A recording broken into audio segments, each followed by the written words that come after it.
Hey, hey, hey. Ching, ching, ching. Microphone check. 1, 2. What is this?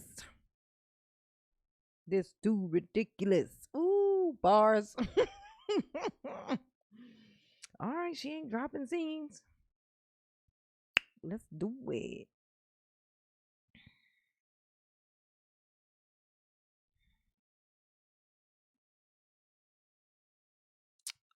Public update. We are live. Oh, we are live. We are live. We're alive. Pumping. Don't mind me just watching. It's Friday night and the mood is right. Ooh, ooh, ooh, ooh. Anastasia and Matt were first, and then came in Robert and Hey Tough Love. How you doing? Deborah Wagner. Hey. Oh, I thought you were gonna be out here early tonight. I know. Mommy's tummy was, disagreeing with her. Was in there having a argument with the porcelain. We was fighting it out, you know. It got rough. It got rough. Hey, Miss T, Alden, Allen, Susan, Cray, Michelle, Ms. Moncrief. Let's own it, baby. Yes. Let's see. Kimberly Mack. Hey, Mama. Hey, Mama. We're gonna listen to Daryl get owned. We're gonna listen to Daryl get owned by the judge, and she tells him about himself before she give him this here 1,000 years. It's what happened right after he did his 2-hour rant. Oh my gosh, he went on for 2 straight hours. No break. No freedom sandwich break for Daryl. He just went on and on and on and on. Oh, yes, honey. But I told myself I was coming on here, and wasn't no porcelain throne gonna stop me, okay? I'd already made myself a thumbnail. It's like I'm going. It's Friday. Who cares? You know. And so here I be. Jennifer Thompson. Got my moms in the house. Miss T. Yes, honey, to moderate, to hold mama down. How's everybody doing at night? I was at work telling everybody how we sent the first comment. What do you call it? We were the first to leave a review. I hope one day that Daryl sees his review. Maybe somebody will send it to him. That'd be hilarious. Yes. What's that? Fair use doctrine. The channel is for entertainment purposes only. Yes, this channel is for entertainment purposes only. Absolutely. Oh, and but this right here, this video, this is the great thing about reacting to Daryl clips. These are public. These are for public use. These are not like copyright-ish things. These are for everyone. That's the beauty of it. It's not like other stuff on the internet. You see videos and stuff and you gotta get all these rules and stuff for it. That's not what this is. These here trials are open game. It's a beautiful thing. But sure, we'll say fair use doctrine. Sure, why not? I do have that in my in the description though. I always put that in my description thing, the fair use thing. But it's good to say it. It is only, yeah, public. It's just public. It's this is for everybody. Okay, this is for everybody. We all own Daryl. We all own Daryl. But yes, this is only for entertainment purposes, not to be taken as I mean, he is a douche. Like but okay, we surely he's not a plastic bottle, but you don't even have to say that with that actually. I'll tell you something about the law is funny. So if what you say about somebody is so ridiculous that any normal rational human being, a rational if the average rational human being would not would clear, like if I said Daryl is a television, like Daryl is a broken television, and he was to be like, that's like slander or yeah, like slander or whatever. Like, no, it's not, because clearly he's not a broken television. And any rational human would not believe that he actually was a broken television. So that's why it wouldn't stand up in court. I tell you where I learned this from. I learned this from the Daily Show of all things. Isn't that funny? I learned it from no. I learned it from John Oliver. From John Oliver. The John Oliver show. Oh my god, he's so hilarious. I love John Oliver. Yeah. Yeah. But yeah, that's how that works. Okay. Yeah, defamation. Yeah, defamation. That kind of stuff. That's how that works. So, and what we say about Daryl clearly is extremely ridiculous stuff.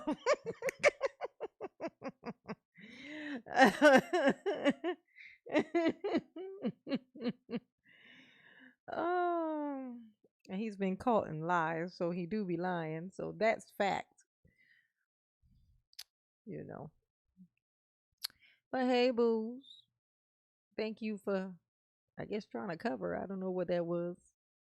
Y'all trying to get into the law here tonight? Trying to get into the law, honey. Yes. Yeah, I wonder what his particular bubble looks like. Because every bubble is not all bubbles are built the same. I wonder what Daryl's bubble looks like. You know, what type of relationship do they have? Who's the dominant one? Just kidding. We know that. Allegedly. Uh, allegedly, of course. Of course, allegedly. I mean, come on. This is all alleged. Everything that will be said inside of this live is alleged. Blam. Blanket statement. It is all just for entertainment and therapeutic purposes. Okay? Okay. And so there you go. Bam. Oh, I know. Cray said, I don't care what Erica says. He got long toenails. He definitely got long toenails. You're not wrong about that. There's no way his toenails ain't long. His alleged toenails are very long. Oh, Mama love you too, Amstel. Mama love you too. Oh, the live is dropping scenes tonight. I guess we'll see if it gets bad. We'll see. We're gonna ignore it. We're gonna pretend like it ain't happening. I did a test before I went public live. I always do a little test to see if it's gonna drop scenes. And it didn't drop any. And as soon as I go in, this thing's already dropped 983 scenes. But it's steady right now, so it's not consistently doing it, at least. So wishy. Wishy. Mama wishy. I'll go take a peek. Thank you, Kayla. Yeah. Yes, Amanda, it's on YouTube. Oh yeah, Erica. Erica did a video. Actually, that's how I knew that he was gonna be in that case thing yesterday. I saw Erica had did a video saying that she was gonna have to do like a possibly do a court thing the next day, and so I was like, oh shit. So I was looking for it, and then bam, there it was. Yes, you did make my live, Tara Riley, or our live, should I say? You made the live. How about that? You made the live. You made it to the live. Yes, you did. Yes, you did. Let's see. All right. Y'all ready to listen to Daryl get owned? It's going to be funny. He's going to just be sitting there staring at her like, why are you saying all this? This it's not fair. I only got to talk for 2 hours uninterrupted. And now you want me to just sit here and listen to you and not interrupt you after the first 2 minutes? It's too much that you're asking for. You're asking for too much. It don't matter, Mama. We're here for you. Oh, thank you. They was staring at the teacher. Oh, okay. Yeah, it's cool. It's 1,000 years. Something happened. What's going on? What would you do if I sang out of tune? Would you stand up and walk out on me? Thank you, Deborah. Mama love you. Yes, she do. Oh, yes. Thank you, Deborah.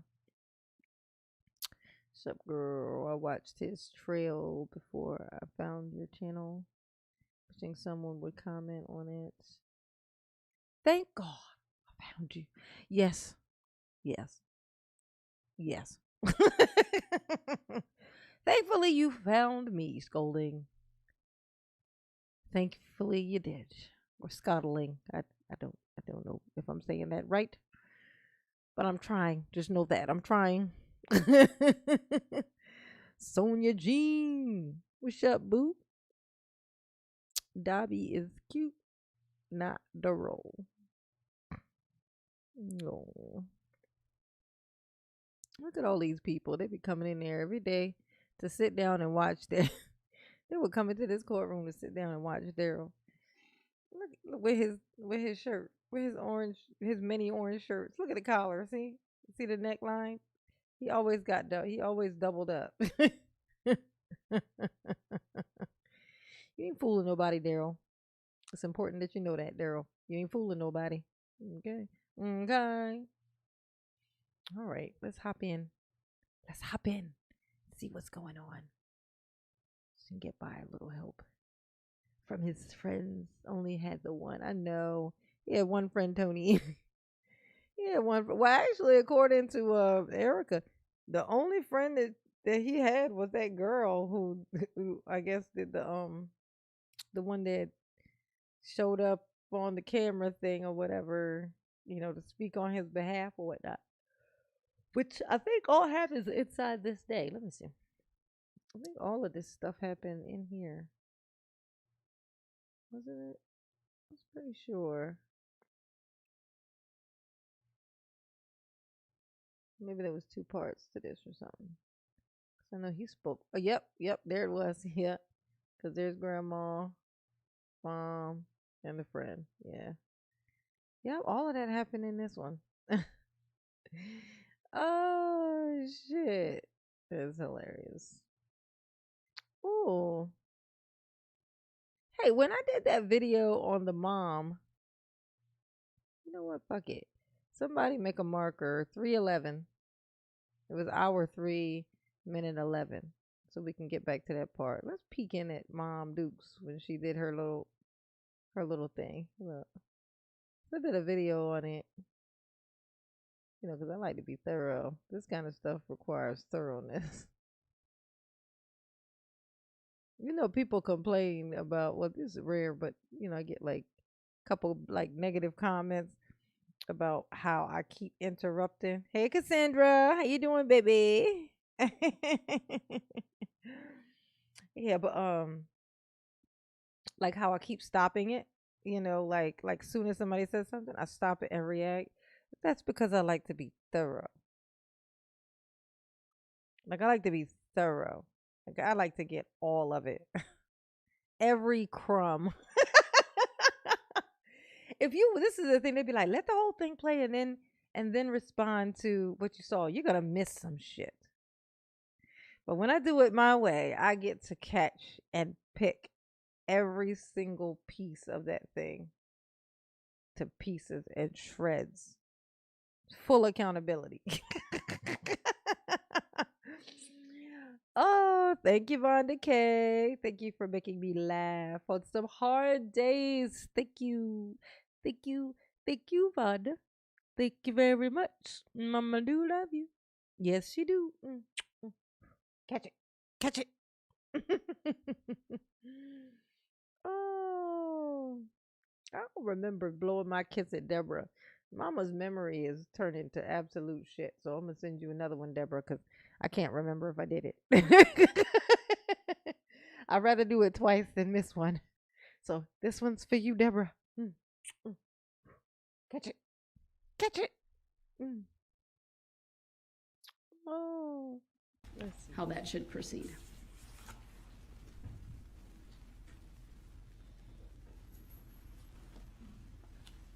that Mom Dukes. There she is. Hear me? Yes, ma'am, I can hear you.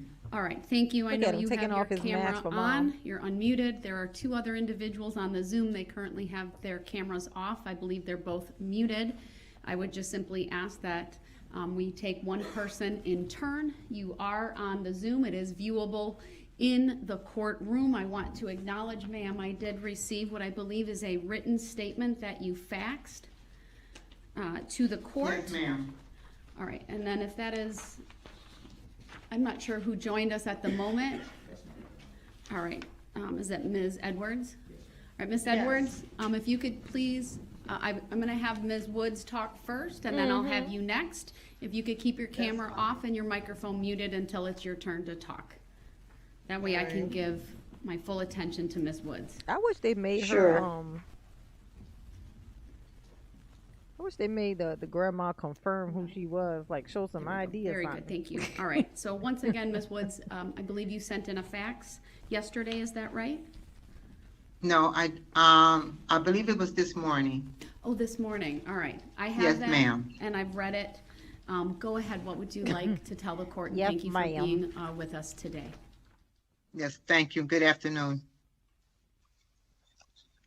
I have two things I would like to tell. One is a written statement, Your Honor, and then I have a poem I would like to read after my statement, if that's permissible. Okay, thank you. Thank you. Mental illness affects everyone. It destroys lives. It's so funny how she never spoke about her actual son. In this thing, she didn't actually speak about Daryl. In fact, I don't think he ever came up, if I'm not mistaken.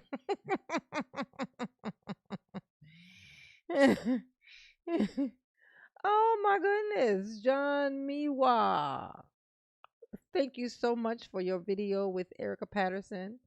It was wonderful to see her doing well. It took a while, but I finally managed to catch one of your live streams to be able to send you some money. Oh, some dollar bills. Mama appreciate it. Mama appreciate it, John. Yes, she do. Yes, she do. John is actually the male version of my name, Janine. If I was a guy, my name'd be John. This is a fact. Thank you, boo. Mama love you. Yes, she do. Catch it. Catch it, John. Show sweet. Show sweet. Yeah, she never, just listen to her. She speaks about mental illness while her son's about to get these 1,000 years. It's like, are you going to talk about your kid? Like, you realize that's your kid over there, right? You don't know? families and hurts society. Mm-hmm. For far too long, it's been a dirty little secret in Mm-hmm. families that no one wants to talk about. Mental illness is the elephant in the room that so many pretend it's not there. People who suffer from it are often shunned by Uh-huh. families and friends, Uh-huh. Like Mom Dukes here. rejected by society, and made fun of, the My, subject of bad jokes, ridiculed. really cool. I'm sorry. I don't mean to make fun of Mom's lisp. It's okay. It's okay. It's hard to not. I would tell you, this is something about me. Once you piss me off, like not even just piss me off, but once you do something that sends you on the other side of that line, it's like all the lines are blurred, and so I just kind of go for everything. It's like the instinct is to just tear it apart. The instinct, my natural instinct is to tear it to shreds. And so, so sometimes I gotta catch myself and reel myself back in. Like, come on, come on, come on, come on, come on. She didn't drive through the parade, Janine. She didn't drive through the parade. It was her son. She just coddled the shit out of him and made him think it was okay to do shit until he graduated to the fact where he killed Jackson. This is how this happened. So then I get pissed at her again and start making fun of her bunk bed.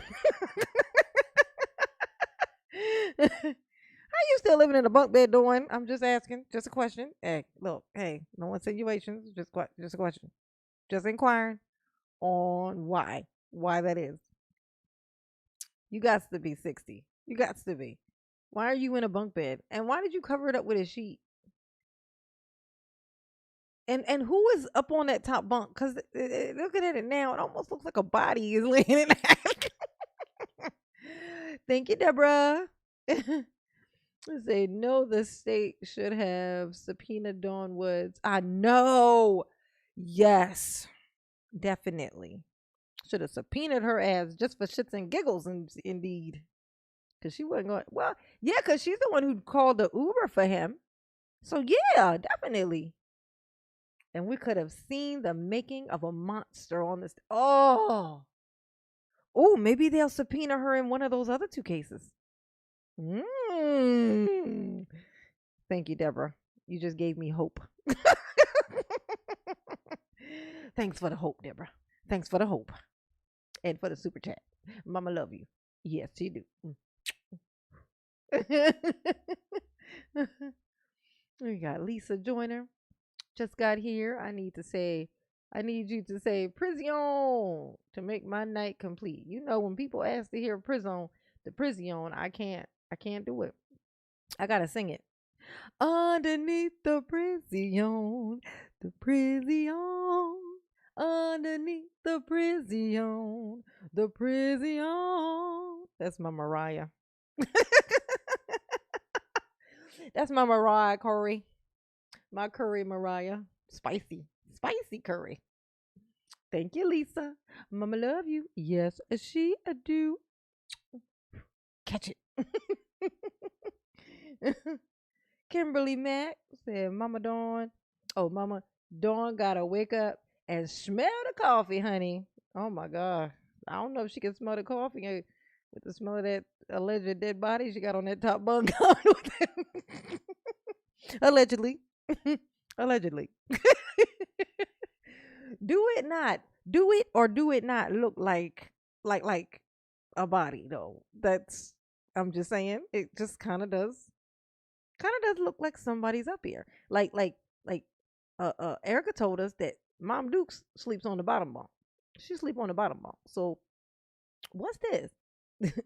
What is up here? What is you hiding, Dawn? Allegedly. Y'all got me all paranoid in here now. I'm like, allegedly. Oh.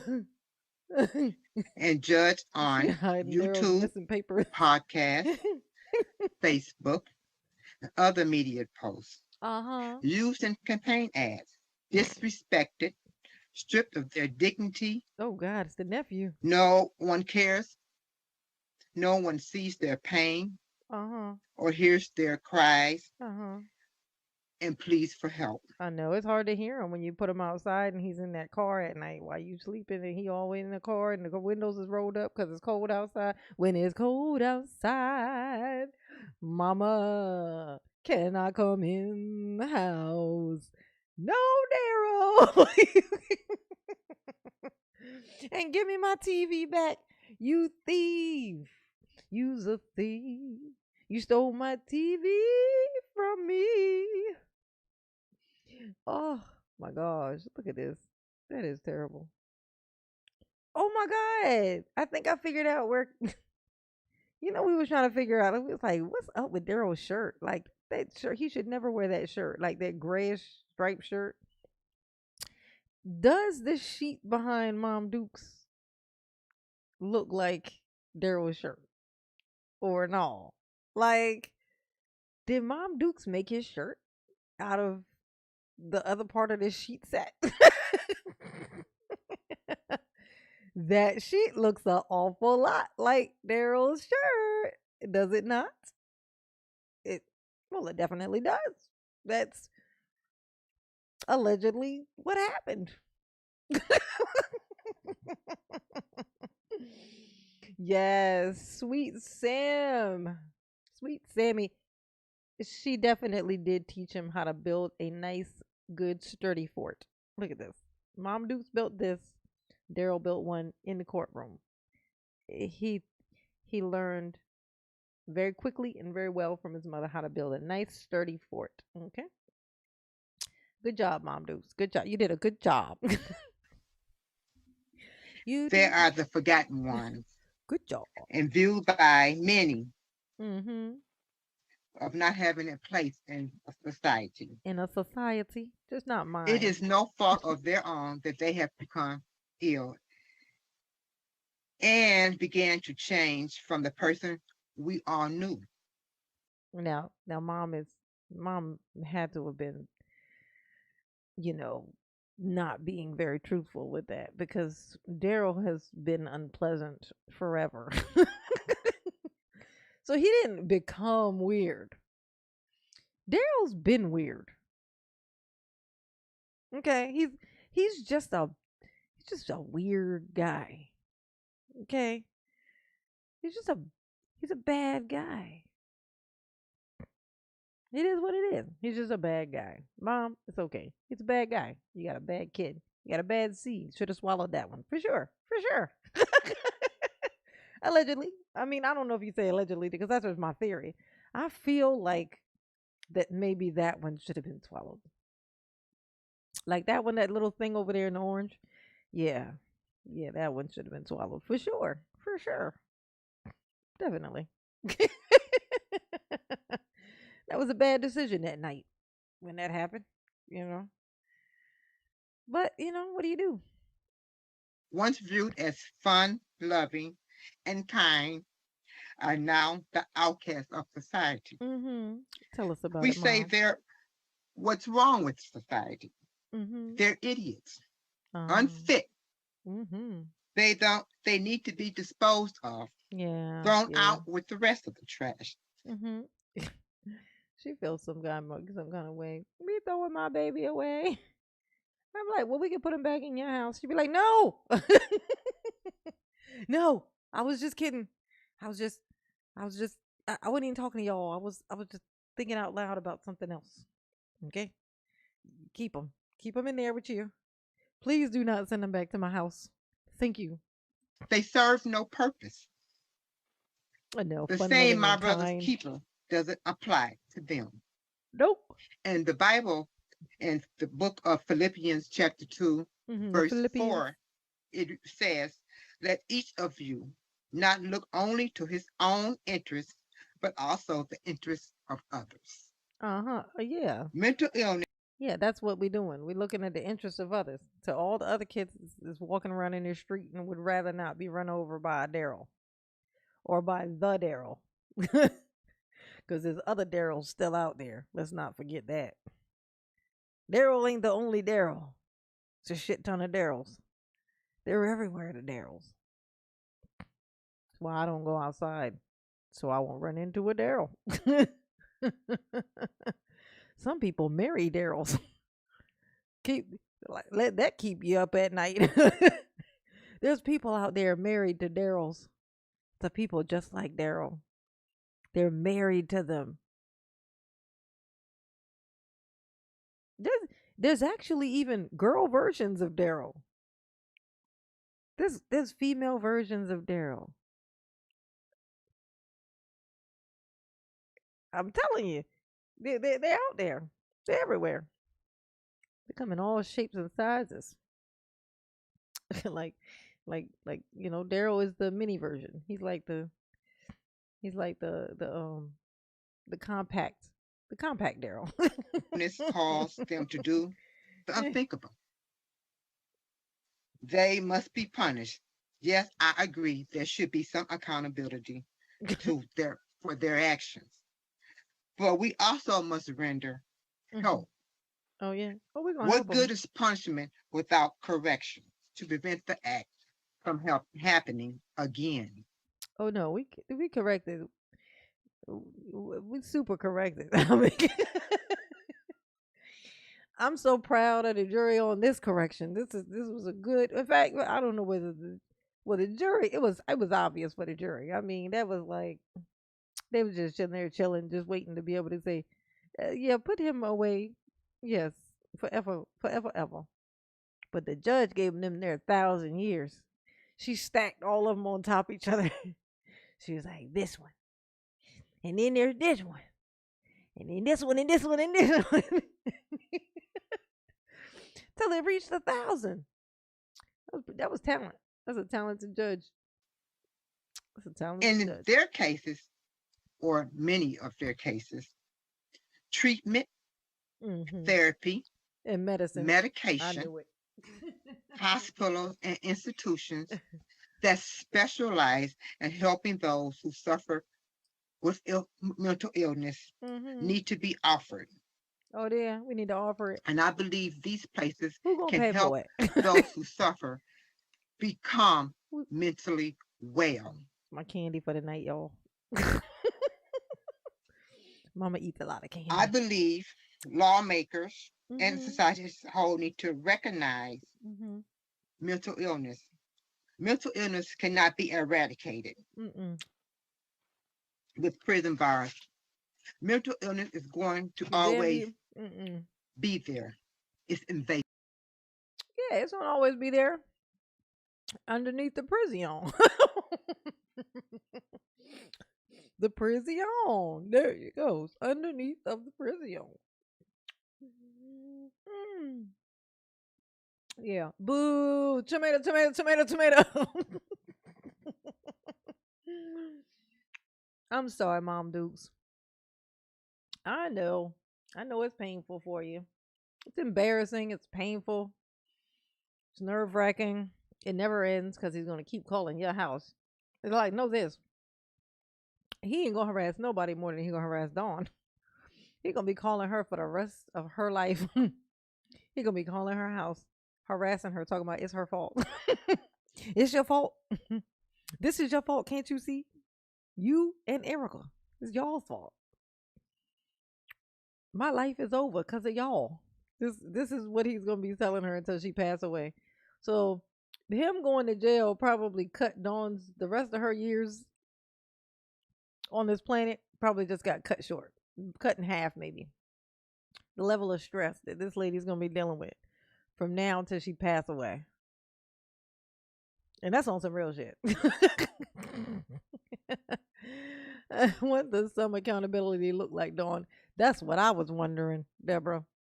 I was wondering that too. What do you mean some?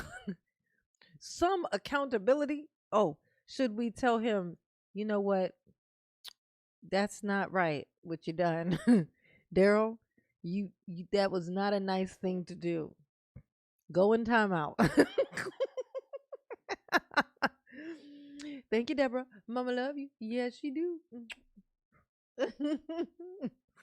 So you'll be like, go in timeout. That what you did was just not right. That was not okay. And then she's gonna come back and be like, I'm sorry I had to yell at you. But you can't just be murdering people like this all the time. You can't keep doing this every week. Space it out some. Oh my God. All right, Dawn. invasive, with treatment and therapy, medication, and hospitals and institutions that specialize Mm-hmm. in the treatment of mental illness, it can be controlled. Okay, then why you ain't control it, What Dawn? else can we do as a society? Hold up. Dawn just gave a definitive answer, response, or theory, whatever it was, that those things could have helped him and fixed him. Right? Hey, Maximus. But then why she didn't do it? He never left her house. Like like when you're a kid and then you grow up and you leave your mom's house and it's like, well, they grown up, they gone. I can't control what they do. Dawn never left. I mean, Daryl never left his mama's house though. She could have fixed this. She could have fixed this. If I were not a forgiving person or person of logic and rationale, I should say, I would blame Dawn for this. She just said herself that she believed that there was a solution that could have fixed him. That's what she said. I don't believe that shit. But she believed, she just said it, which means she thought that she could fix it by getting him this help, she says. But she didn't do it. And now, look what happened. So I say, Dawn, you got a court date coming up. You got a court date coming, Dawn. There's some accountability to be had. Not to mention the weapon was yours, in your name. It was not stolen, and then you falsely reported it as stolen. Let's talk about that, y'all. Mama ain't mentioned this. Okay. It was one of my babies. Y'all so wonderful. Y'all be putting mama up on some game, honey. Cause I didn't know this shit. Apparently, I know. Watch this. I bet I'm the only one who didn't know this, but apparently, once Dawn figured out that it was Daryl that ran through that parade, she reported her car stolen. The car that her son had been driving around in and living in her driveway. She reported it stolen to get herself out of any trouble that might come from it. That's a false claim. She filed a false report. Dawn got some shit coming. You hear me? Dawn, she got her own shit coming. I know she probably thinking right now, oh, ain't nobody said nothing about it, but they just waiting. They waiting to get through all his charges. And watch. We're going to see little Dawn. Dawn going to be sitting in the courtroom. Oh, yeah, that's why she didn't want to show up to come see him. She was scared they're going to put some shackles on her ankles. She said, no, I'm not going in there. Wait, J9, no. What? Hey, J9, are you behaving tonight? Patrick, come on now. You know that's just not my style. Hey, why Miss Daly? Miss Daly, why you say wait, J9, no. What happened? Oh, did I miss I think I missed a thingy. Mama sure has a lot of tude in her voice for someone who never showed up to his trial. Yes. And what I want you to listen to when she speaks about the family, like the families that are affected, she says it with like kind of it's like, I'm sorry. Like kind of whatever it is that she says it, kind of in a like almost like an angry look. I ain't gonna keep saying it. I said I'm sorry. You know, it's like the way that she says it sounds aggressive. You'll see. You'll see. Well, thank you, Jay Jones. Mama love you. Yes, she do. Mama got a mouthful of chocolate, honey, and caramel. Delicious.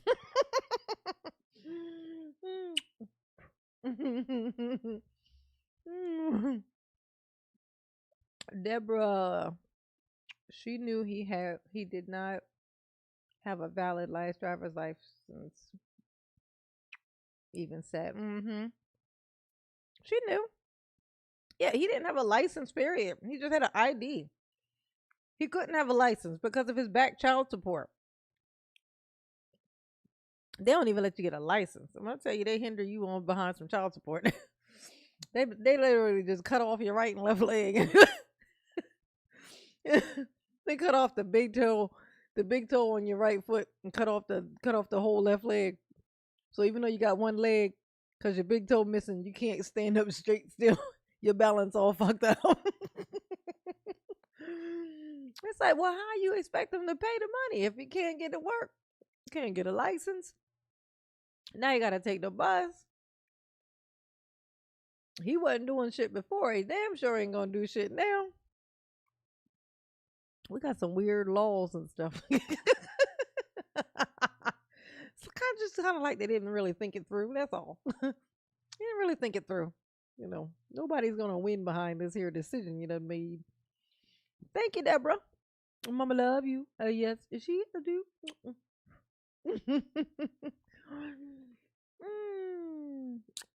Yes, hit the thumbs up for Mama. Okay. I'm over here eating in this microphone. It's we got some ASMR. I know I'll probably say it. Is that what it is? Is ASMR?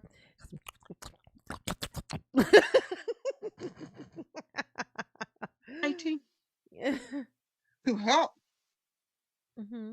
those who suffer from mental illness. Yeah.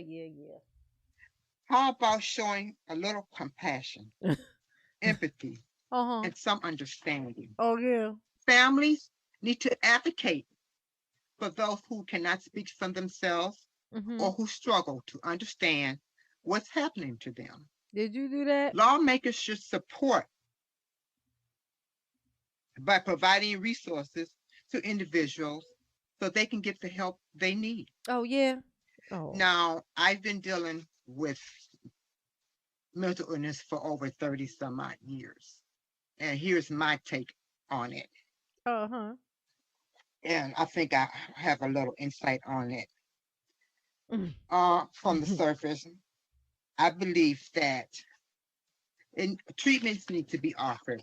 I believe that if treatment... I thought this was so funny, how she acted like she was about to tell us something new, something she hadn't said already. But then she just went back into the exact same thing she was already saying. Treatment and therapy and medication. And she just added the word early to it. I believe that he gets treatment and some meds that he really, really likes early. That could help. That could help. That's what I believe. And then she just repeated that for another 8 minutes. And then it's offered early. And then she dragged Maya Angelou up out the grave, honey, by the ankles into this. And she read a poem. Oh, God. Why did you do that, Dawn? You was wrong for that. Exactly, Miss T. Wait, let me start over. That's exactly what she did. She just started to fuck over.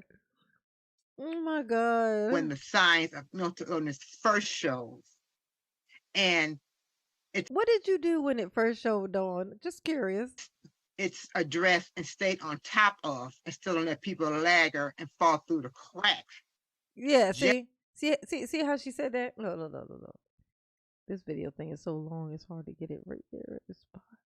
Here we go. when the signs of mental illness. Okay. See, watch how it's like she throws this word. You know, like when somebody says something aggressive, that's what I say. It sounds almost like they threw the word at you. Like, watch how she says these two things. First shows. Right. There you go. And it's addressed and stayed on top of instead of let people lagger and fall through the cracks. See? Just maybe. See? Look, you can even see the little angry thing between the eyebrows that she's starting to make. Now, right, the crack hole, right? I did catch that, Tony. I caught that in my video that I made about it. I was like, oh, I'm glad I caught that. 'Cause, you know, sometimes you miss little things, but I caught it. The crack hole. Oh, the crack hole. Oh my gosh. So aggressive, Dawn. So aggressive. And she does the same thing when she does her apology to the victims. Yeah. There would be less court cases and less people crying because their loved ones was hurt or was injured or killed because someone of mental illness attacked them. Maybe that needs to be done. Treatment needs to be done early and right away and stayed up on. Early and right away. Oh, because those are two different things. Oh, okay. Oh, oh my God! Fell through the crack hole. He fell through the crack hole. That's what Bubba be doing. He be falling through the crack hole. Falling through the crack hole. That's gonna be the anniversary night that this kind of stuff that goes on. You must stop. No. I'm doing it with Tracy. Doing it with Tracy. Daryl be doing it with Bubba. Allegedly. These is jokes, y'all. Based on my feelings about real life. Okay. Falling through the crack holes. Falling for a while. There'll be falling through the crack hole.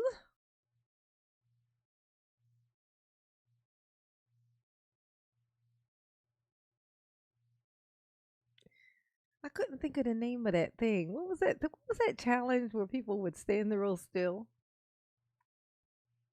Mannequin challenge. I was gonna say mannequin challenge. I was gonna hold real still and then do mannequin challenge, but I couldn't think of the name of it. I'm so old. My brain don't work right no more.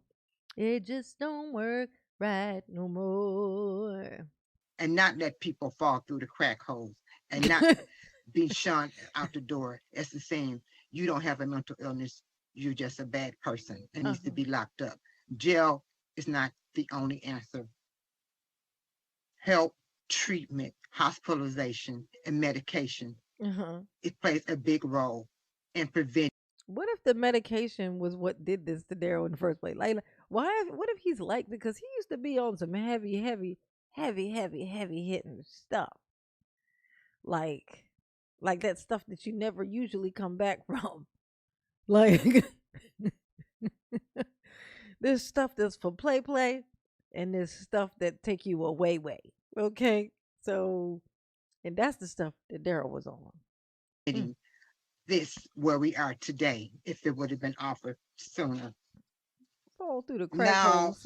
I have a poem that I have adopted, not just for my son Daryl, but for all the people who suffer from mental illness. And I let this be my theme and some inspiration. And I hope that Daryl will find strength in this poem. I sent it to him.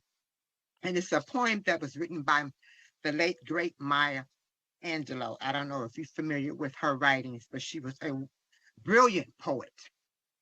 And she wrote this poem back in 1969 for a totally different reason. It was during the racial injustice era. And but I believe it applies to those who suffer from mental illness as well.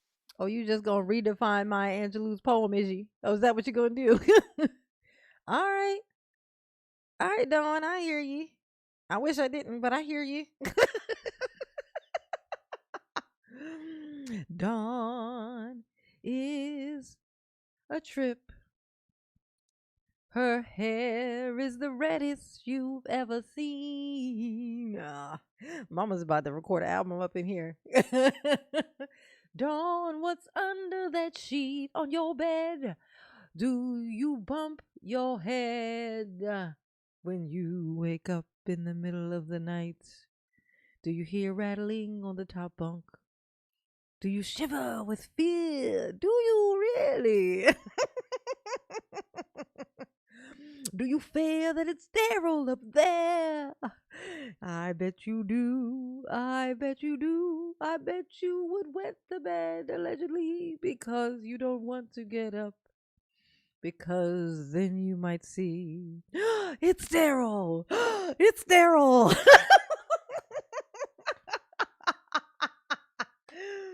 Music is fun. Music is fun. I wish I had a singing voice to use. But I don't. No, I don't. No, I don't. No, I don't. But fuck it. I'm gonna do it anyway. Curtsy. Curtsy. Hey. Hey. Do you like my song? You like my song? No? Nobody like my song? Do you like my song? Did you like my song? Is the delay that bad? Y'all didn't hear my song yet? Sad face. Sad face. I know. I'll be cracking myself up. I'll be cracking myself up. You know that's what happened. You know, like kids be afraid of the boogeyman, and Daryl now is the boogeyman. So you know that um, the mama probably has some fear that one day, just whenever somebody ring the doorbell or knock on the door, she probably go like this, scared that it's Daryl. Like it was technically it was somewhat. Let's just be honest here. Somewhat too good to be true. You know that that she was never gonna have that issue again. But now, honestly, in all honesty, I don't know how they're gonna get past not prosecuting her for something, because she definitely filed a false claim about that car being stolen. I mean, there ain't no way around that. Let me tell you that now. Ain't no way around that. Ain't no way around that at all. Not at all. That she supplied the weapon, to this person who did not have a license. I mean, there ain't no way around this. And then here she is with her tongue sticking out, stealing, like plagiarizing Maya Angelou on the internet. By plagiarizing, I mean doing a bad read of her stuff. I don't appreciate that. It's called cage bird. Is that what it's called? A free bird leaps on the back of the wind and floats downstream so the current ends. Okay. And dips his wing in the orange sun rays and dares to touch the sky.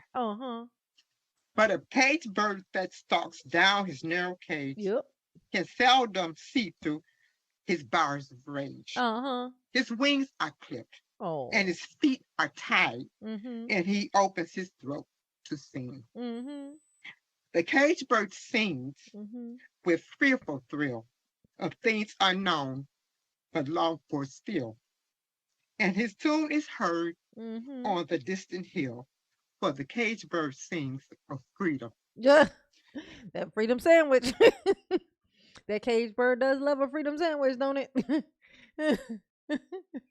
I know, right? Holy shit. Miss T said, Dawnwood, you in danger, girl. Shout out to Ghost, Whoopi Goldberg. Dawn Woods, you in danger, girl. Oh my gosh. I don't know if they're gonna get castrated, Kevin G, but you know, maybe it'll break off in one of those places he's gonna have to put in. Maybe it'll just break off. You know what I'm saying?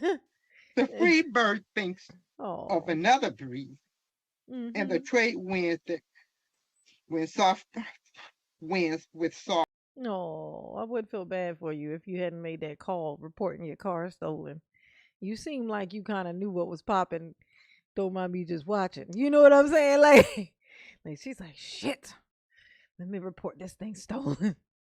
I don't want to go to jail too. Why you ain't want to go in there with your baby? That's your baby, ain't it? You ain't here. You over here defending them so masterfully and trying to use Maya Angelou of all things. Okay. Thank you, Issa. Darrell Brooks, the musical Cuba Gooden Jr. Cuba Gooden Jr. as DB. Remember, I asked Erica this, but my ADHD did not see that through. I got distracted and went into something else. But I asked her if they do and when they do a movie about this, you know, who did she think should play Daryl? Like I asked her that in my interview, and she said, "Girl, I don't know." And then my brain just went off into something else, and we changed the subject. But I never finished talk. We never got into it. But Cuba Gooden Jr. That would be because he's very expressive in the face. Cuba Gooden Jr. That would be a good one. That would be a good one. He would be a good one because he's extremely expressive in the face. And he would definitely he don't mind doing the coward thing, like looking like just going all the way in. Yeah, he would be perfect for that. He'd be perfect for that. Daryl will probably be like, no, if I can't play Daryl, then I'm not agreeing to this. I can't consent. Because he would think that he had the right, he would have the rights to it. That's what he would think. Because Daryl. Thank you, Issa. Mama love you. Yes, she do. Like Daryl, I'm making this thing. Period. I don't know what you're talking about. You and your consent. Okay, can go back to your shower. See if you can't pick that soap up. I know it's slippery. Keep trying. You'll get it eventually. Use your nails. Use your fingernails. Maybe that'll hold on to the soap a little bit better. Okay. Yeah, Cuba with a lot of makeup. Yeah. Oh my God. With some little, just set to chisel the shit out of his teeth, get him with some baby teeth. His hairline would be tortured.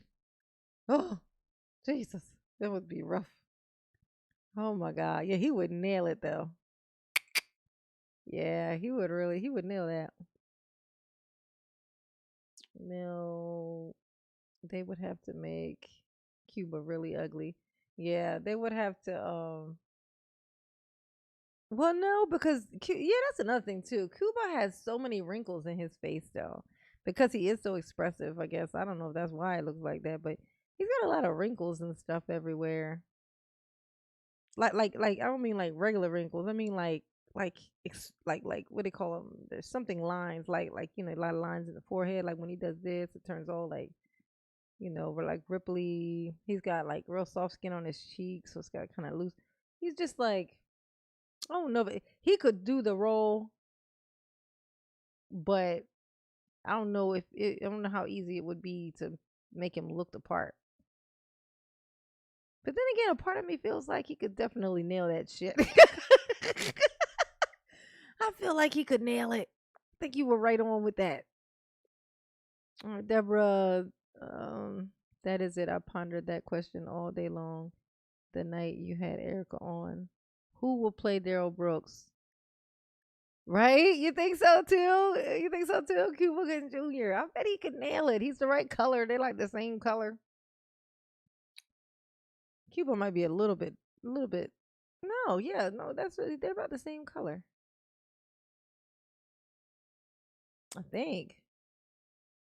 I don't know how light Daryl is. I don't even know how fucking light I am.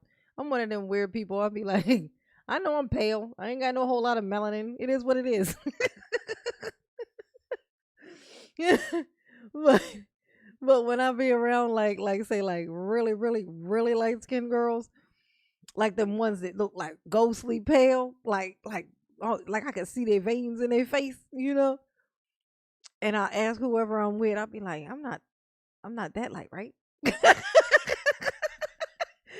And they look at me and go, yeah.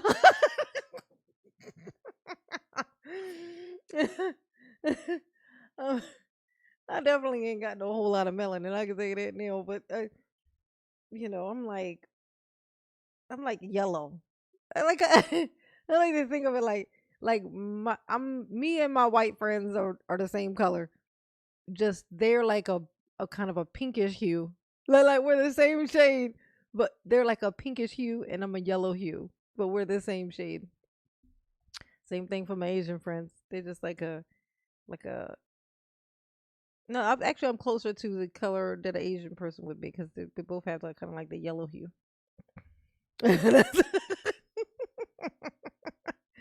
It's my grandmas. They got pale skinned grandmothers. Both of them were pale, like ghostly pale. Oh, thank you, Deborah. Mama love you. Yes, she do.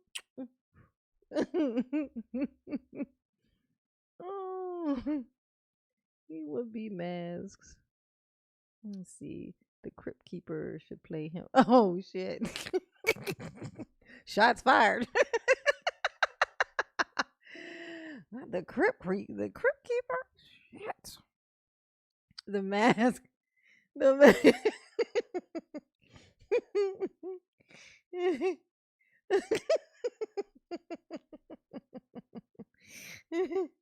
I don't know. I don't even know what you meant by that, but I was just thinking about when he said "With this mask on, you know. But I come in here with this mask on, and when I first made a video with that clip, I didn't hear that. Like I heard him say it, and I didn't know what he was saying. I was like, "What is a smash co?" Like, and I didn't figure it out until the replay after I had already made the video. I was like, oh, he said a mask on. He said, oh, this mask on. I thought he said smashco. I said, if you ever look back at that video, you see I said, what's a smashco? Like I actually say it in the video. But it was this mask on, you know. Yeah, the mask. He looked like that thing from The Mask. Oh, is that what you're talking about, Jim Carrey? Thank you, Deborah. Let's see. That was my question. The mask. The mask was the question? Wait, let's see. Let's see. Maybe it's a part of the other thing. That is it. I pondered that question all day long. Tonight you had Erica on for play Darrell Brooks. And you say the mask.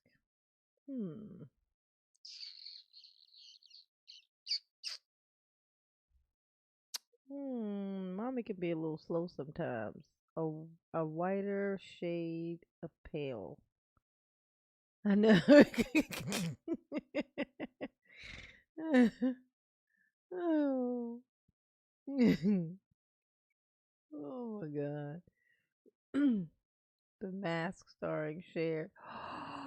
Oh shit. I forgot about that. Rocky was his name. Rocky was the son from The Mask. Oh shit. Yes. Yes, that would be perfect. Hey, Simply Complex. How you doing, boo? Welcome. We in here just talking shit about this here lady here. She's on here talking about her baby boo, her little honey pot, her son. her baby, Daryl, in front of this here bunk bed that apparently is what she's hiding under here because she sleeps on the bunk bed. Don't worry though, she sleeps on the bottom, so her hips will be fine if she falls. But the mystery is, what is on this top bunk? Like, does this not look like somebody's up here laying? Like, is that where nephew sleeps? And he still sleep? And she was like, he didn't. He was like, leave me alone, I'm asleep. And she's like, but I gotta go to court on the computer. And he was like, leave me alone, grandma. And so she just threw the sheet over the whole thing.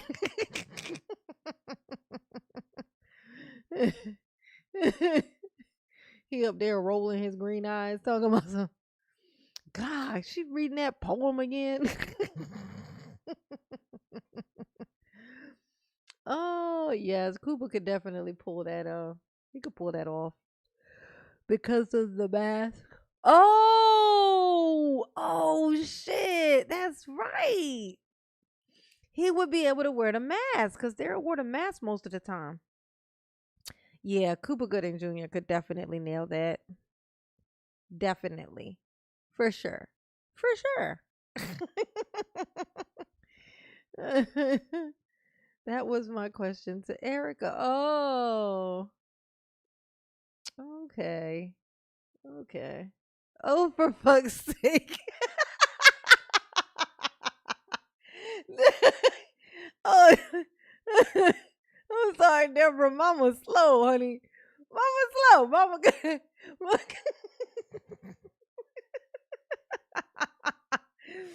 Deborah said, "Oh, for fuck's sake." That was my question to Erica. Like, I'm sorry. I'm sorry.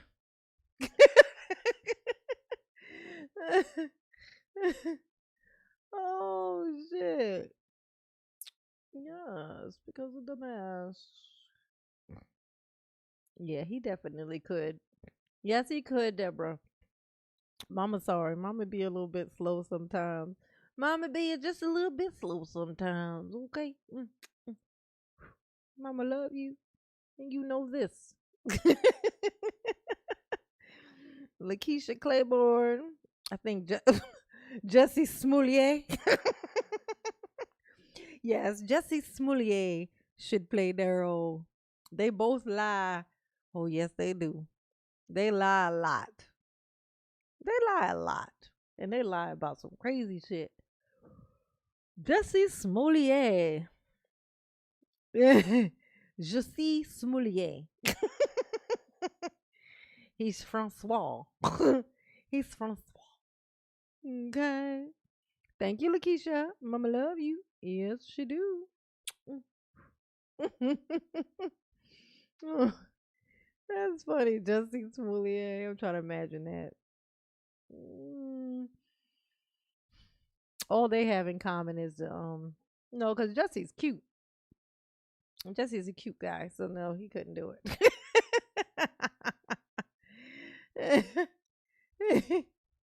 No, no, no.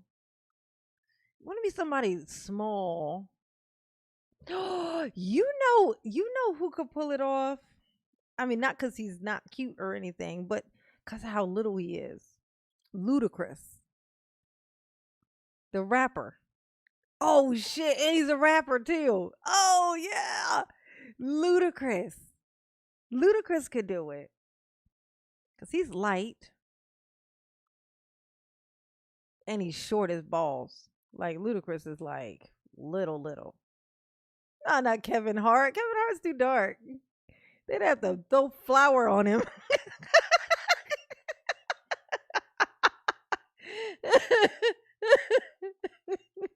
They just roll him in some flour and say, "On set, action."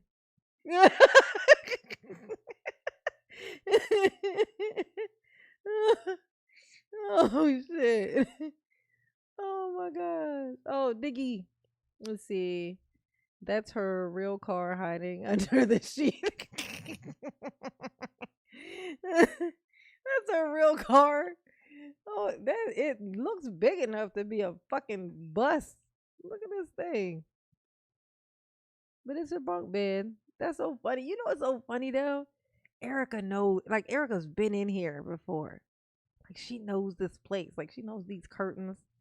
She knows this. She's like, oh yeah. Like isn't that funny? Like she just knows these things if she was there. That's crazy. She need to write a book. That's what I'm saying. She need to write a book so we can know some more. She need to write a book for me so I can know some more stuff.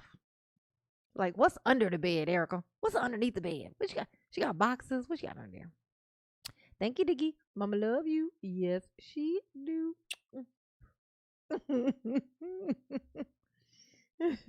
Like, what kind of conversations did they have? Like, what they talk about in the house? Like what's the worst thing Erica ever heard Daryl say to his mother? Like, what's the worst thing she ever heard him say?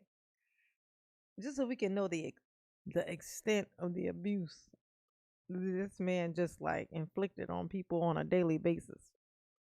I want to know. I want to know how bad he was, so I Off can make fun signs of through the him some trees, more. and the fat worms waiting on the dawn's bright lawn.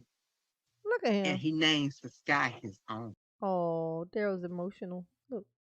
Oh, you gotta go back. We gotta make fun of Daryl. Come on, Daryl. Where you at? Where you at, Daryl? Come on, Daryl. Don't be shy, Daryl.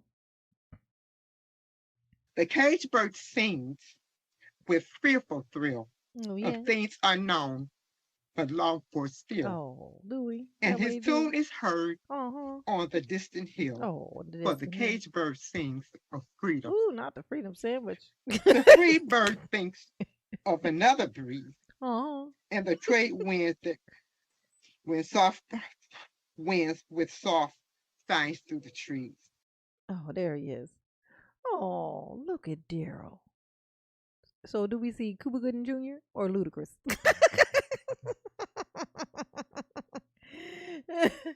Cuba Gooding Jr. or Ludacris? Who is it? Who we looking at? Who we hiring for this here job?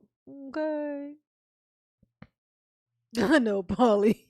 She can't get it out. She got it out when she called them police talking about my car got stole. I don't know nothing about that thing y'all about to come investigate me for.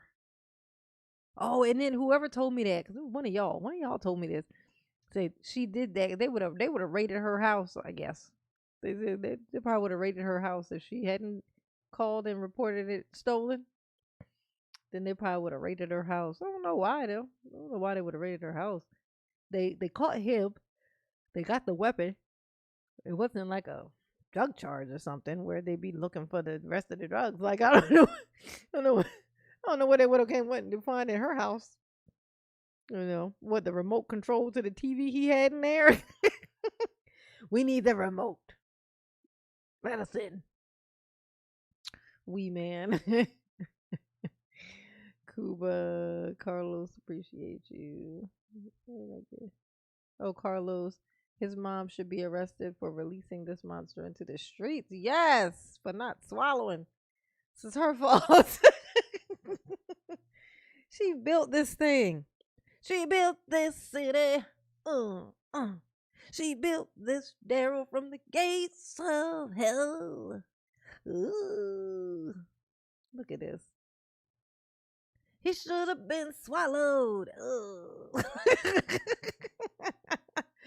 Thank you, Carlos.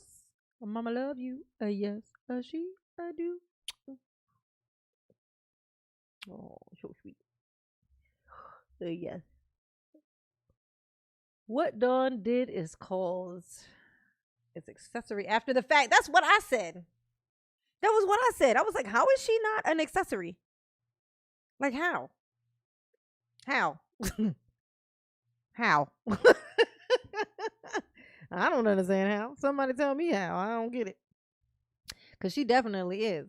That's why I say she gonna get it. She gonna feel nice and secure. She gonna be like, okay, well, you know, I got away from that. Soon as they finish all his stuff, they want to finish up all his. They don't want it in the midst of this. Soon as that's done, If you don't think those people, all those people, if you don't think them people want that, oh, that's coming. That's coming. And the thing that solidified it was probably going to be, it turned out to be the thing she tried to save herself with. That thing, that calling and reporting her car stolen. Because that is a false claim. Right? That is a false claim. Like, that is, like, is that perjury? Because I think you can perjure yourself just in talking to the police, filing a report, a false report. I think all those things kind of fall under perjury. So that in itself is going to solidify it. That one thing that she did is going to solidify it, because clearly he was living in that car, driving that car daily when he could afford gas, which he couldn't. He probably harassing the shit out of her for gas. I can see him banging on the window. Mom, give me some money for gas. It's cold out here. I gotta run this here vehicle. Oh my God, he was sleeping in there. And when it cold as shit over there, I think it just be cold over there, just generally cold. He was like sleeping in his car every night. Sleeping in his car. This dude was homeless as he want to be. He was the most homeless. He was the most homeless anyone has ever been homeless. And then he gonna get his girlfriend to move down there from another state to come down there and be homeless in the car with. When I tell you, his mission has always been to ruin Erica's life. He's like, leave your stuff there and come down here with me, so you can be miserable in this fucking car with me. That, I think that's literally the whole reason he wanted to come down there. The idea that she wasn't living in a car too, stuck in a car, was bothering him. He was like, you need to move down here. Didn't tell her shit. Didn't tell her none of that. Got her all the way down here, and then you got her all the way down there, and then was like, now get in this back seat. That's your room. There was a bitch of a bitch. He's a bitch's bitch. Okay. The worst type of bitch. Let's see. He filled fake ass injury report on arrested officer. I know. After he laid his ass down gently on the ground in 4K again. I ain't gonna lie, talking about they slammed him down, pulled his arms back, and did all this. Oh my gosh. Fuck, sue her. She don't have nothing to sue them for. No, she need to get prosecuted. She need to get prosecuted. I don't know. I can't think of any way around it. It's so funny. It's like, most of my life, it's like I've always thought like, oh, it's bad enough, da da da da da. But that's the type of thing that causes people to. It goes to that thing again. You gotta make people. You gotta allow people to pay for the shit that they do. Otherwise, they just get worse. Something else happened. Like we could be saving somebody else. Locking her up could actually end up ultimately saving somebody else from something. Like, what if you go, oh, it just be, she's been through enough, leave her alone. And then 2 weeks later, we find out she done burned the house down with somebody in it because she was mad about something. You know what I mean? Like, and it was like, oh shit, if we had just locked her up for this, that wouldn't have happened. And that's the only way to clear that up is to do the thing. Like, if they need to pay, then they need to pay. That's it. Like that. Like, but that's just the natural order. And when you get in the way of the natural order, it's like you set things on fire. Like you accidentally are lighting fires that you can't predict. Who would play Judge Darrell? Ooh, that's a good one. Let's get that in the chat. Everybody, who would you have play Judge Darrell? We'll see. And the fat worms waiting on the dawn's bright lawn, and he names the sky his own. But a caged bird stands on the grave of dreams. His shadow shouts or the nightmare scream. Their wings are clipped. Their feet are tied. They open their mouths to sing. The caged bird sings of fearful thrills, of things unknown, but long for still. And its tune is heard on a distant hill. The caged birds sing of freedom. Everyone who suffers. Look at Daryl. He looked every bit of like that little kid in that picture. Like, ain't that funny? Look how he turned straight into a kid. He just suddenly just turned into a kid. So aggressive with his head tipped all back, but usually he like this.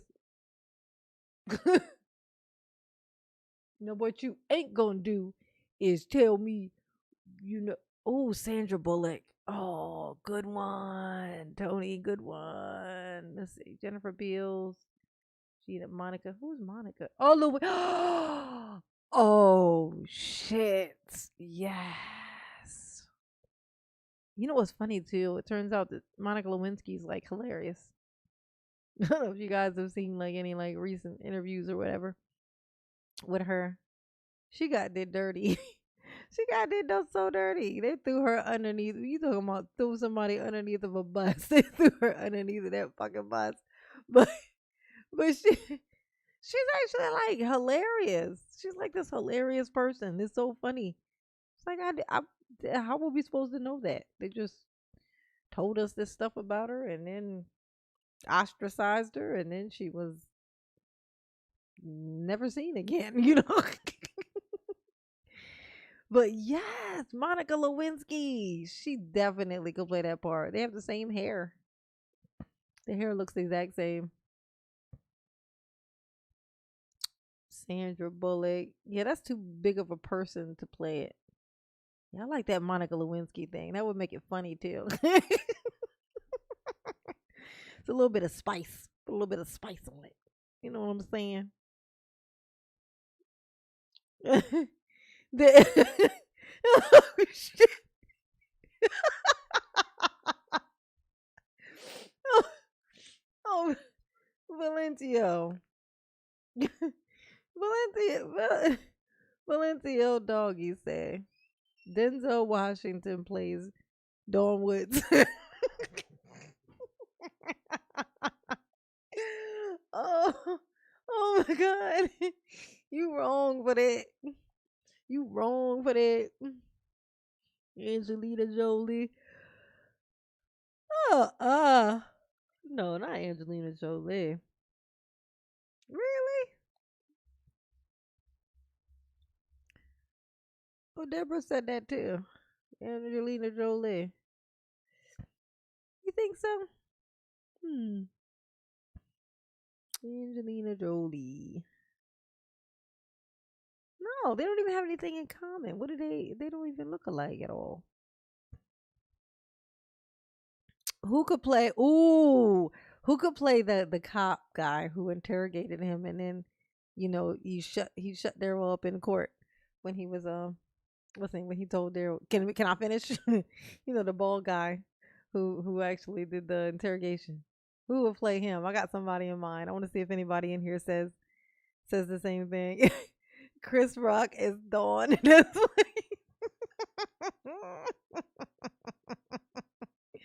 Eddie Murphy is Dawn Woods. Oh, y'all are hilarious. Medea is Mama Brooks. Oh shit. Oh, Matt Damon.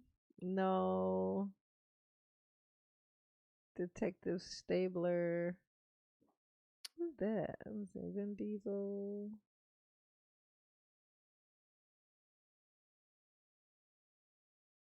Gary Busey. Is he still alive?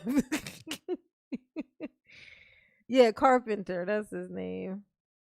Carp, right? Yeah. Yeah. Who would play Carpenter? The Detective Carpenter. Carp, the guy who interrogated Daryl. Dwayne Johnson. There you go. You got it. Oh, but there's another one though. Bruce Willis. But no, the one I was thinking was Fella Sang. Jason Statham. That's the one I was thinking. I love me some Jason Statham.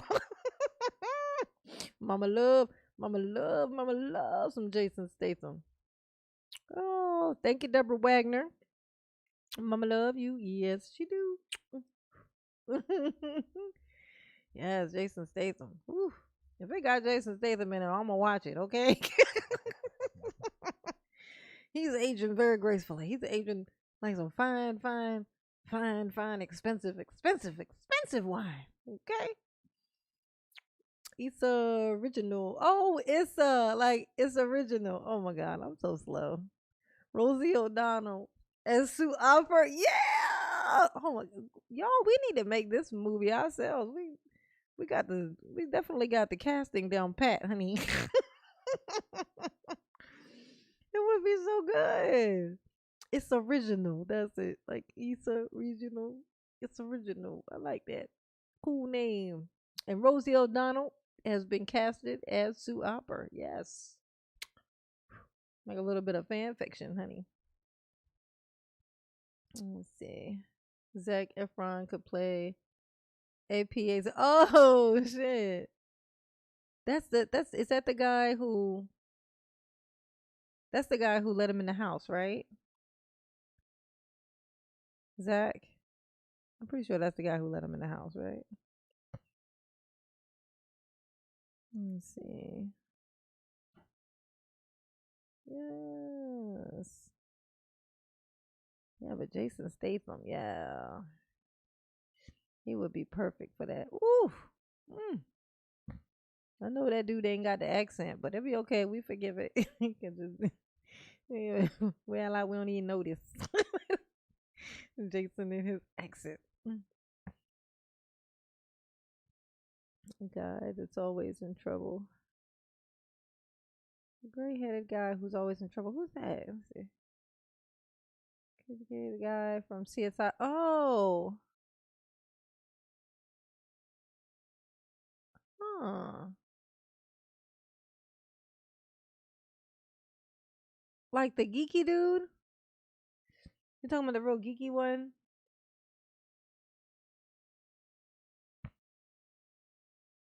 Oh.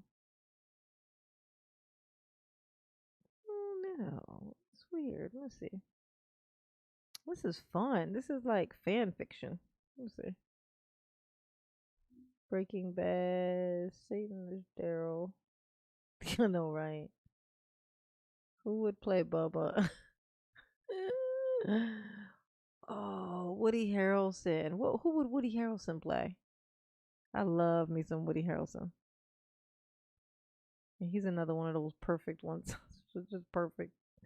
One of my favorite people to watch. Who would Woody Harrelson play? Let's see. Wait, who said Woody Harrelson? Yeah, Reds. That's what we said. Jason Statham would be the cop guy for sure. Carp, right? Detective Carp. Mm. Hey, Josh.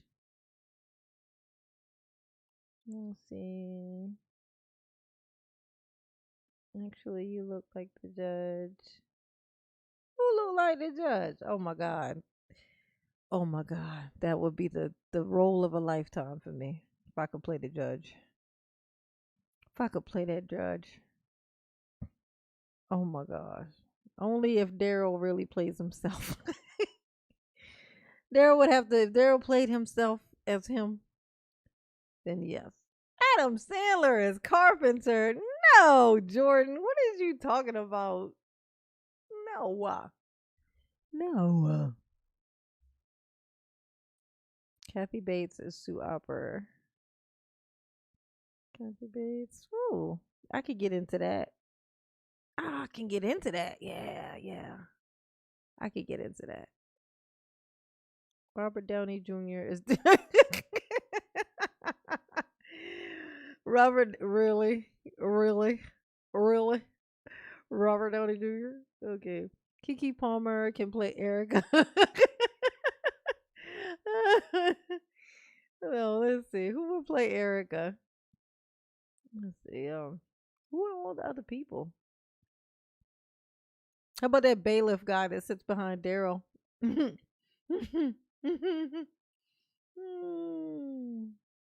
Woody is Zach. Oh yeah. I ain't mad at that. I ain't mad at that. Yeah. Ooh, you know who I'd like to see as the judge? She would have to color her hair dark. Jennifer Aniston. I love Jennifer Aniston. She's like the best. Yeah, they're like Jennifer Aniston. She could pull that off. I could see Jennifer Aniston being the judge. She'd have to darken her hair, but most definitely, I like that. Terry Crews as Bubba. I don't know. I mean, in my mind, Bubba is Caucasian for some reason. I see Bubba as Caucasian for some reason. Like when I imagine Daryl's Bubba, he's Caucasian. It's weird. I don't know. Martin Lawrence is Daryl. Martin Lawrence. I can see that. Like if he did it like very dramatically, like he used to do his like in his show, like he made a whole character thing behind it, and so he could be as dramatic as possible. Yeah, I can see that.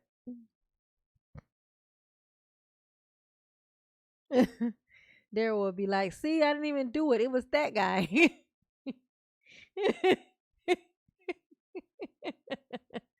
I told y'all I wasn't Daryl. He's Daryl. Courtney Cox, yes, same one I said as Judge Courtney Cox.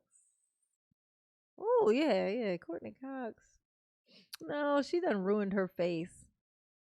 She don't even look like Courtney Cox. Ain't even Courtney Cox right now. How's she gonna play somebody else? Megan Fox is George Doro. No, she do kind of look like her though a little bit. She kind of favor. She could. Steve Austin. We got completely off what we was doing, y'all. We just over here fan fiction in it right now. I can't believe it's 392 people in here with this. Well, we in here fan fiction.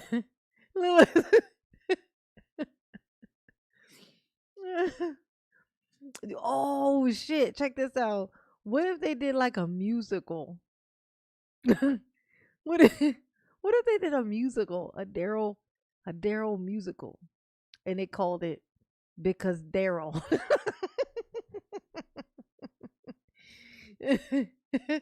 The tale of the subject matter and the jurisdiction.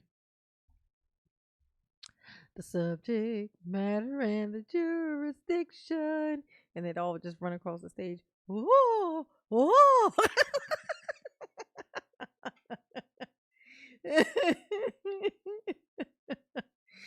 And then it would be like a Daryl character that's supposed to be Daryl, and it would always be running around in like a giant red cloak, and the cloak was supposed to represent the vehicle. It's like oh, him and his big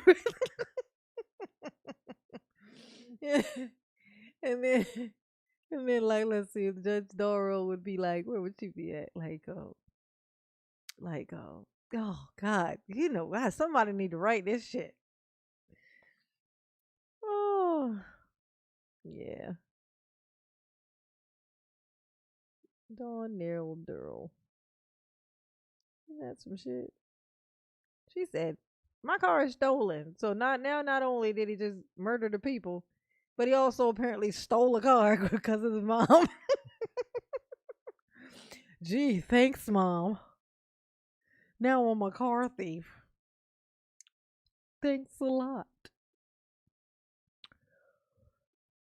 Oh, what if it turned out that the police told her you need to report that car stolen? Or you gonna be responsible for it? No, they would. I don't think they would have done that. I hope they wanted her underneath of this here prison, unless they knew that would then fuck her up later. Then that would be great. Thank you, Josh A. Black Elf from from Black Santa. Is there? Yes, the little person, or the little person from Black Santa. I know they like to be called. They don't like to be called the other words. They say that they like little person. So I'm gonna call him little person. So yeah, the little person from the black elf, the black elf from Bad Santa, the little guy. He could play Daryl.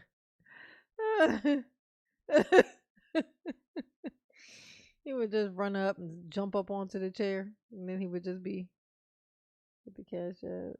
Oh, wait. Oh, you was just saying, putting it on there. My battery about to die on my phone. Ooh. Hurry, Janine, hurry. Hurry. Grab the charger. Oh, no. My dad won't home. Yay. Nailed it.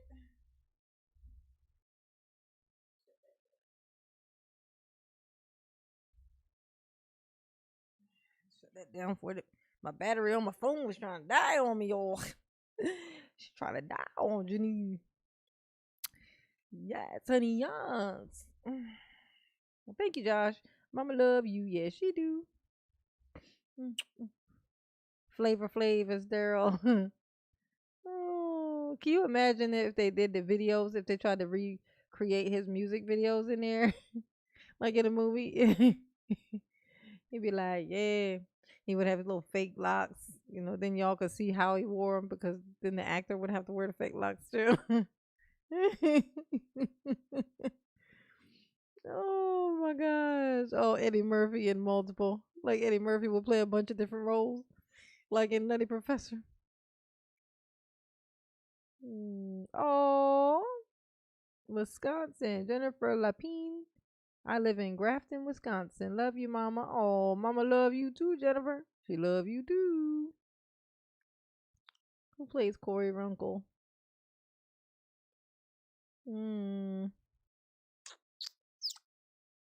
No, who plays Corey Runkle? I don't know. All right, y'all. Let's get back into this here. Making fun of Dave Chappelle. Plays who? Corey Runkle? Mm-mm. Taylor Baby, Christian Bale, Jenny McCarthy. No, no. For mental illness is Y'all caged. crazy. Y'all off the heezy for sheezy. All they want is to be free of their illness and become mentally well. I believe as a society we have an obligation to help those Is that what you believe? become mentally well Mm-hmm. with treatment, medication, Uh-huh. hospitalization, or sent to an institution where they can get the intense help. And if they have to stay for the rest of their lives away from society, at least they are getting the help they need to become mentally well. We are our brother's keepers. And I also want to say to the families who lost loved ones and those who suffered injuries that I know. Oh, Deborah. Let's see. Simeon. I remember Oz. Oh my God, I was pretty young when I used to watch that. What that was that was a lot. Oh, where'd it go? I gotta get the name. Simeon. Let's see. Let's see which character that was. Simeon.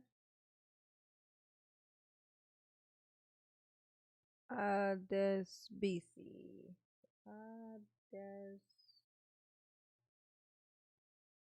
Desbisi. Oz. Oh shit. Yeah. Oh my God. Yeah. That looks right. That looks right. That looks right, Deborah. Oh my gosh.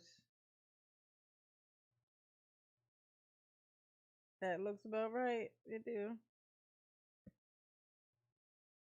Oh my God, he was crazy looking, wasn't he?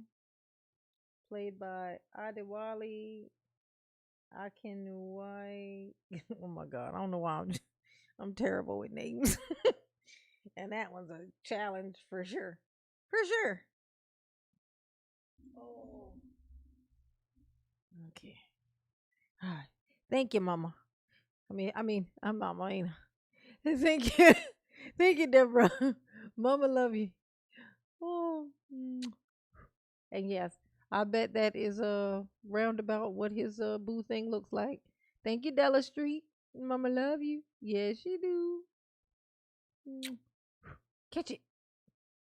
I just recently watched Oz. I know, right?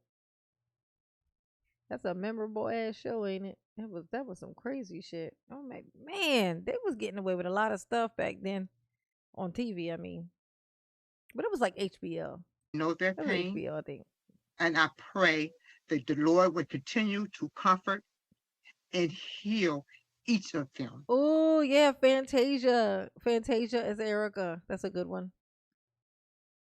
That's a good one. Start a Discord. Yeah, I have a Discord, Thank you but I only really for use it allowing for me my to kids. speak. Like that's what we like stream games and stuff like Phasmo. We play Phasmophobia on there together, all on our own little computers. It's so fun. Anybody in here play Phasmo? Oh, in fact, anybody in here play Phasmo? We could start we could start doing some Phasmo streaming some Phasmo games and stuff. That would be fun, right? Anybody in here play video games at all and already have Phasmophobia and played and like it?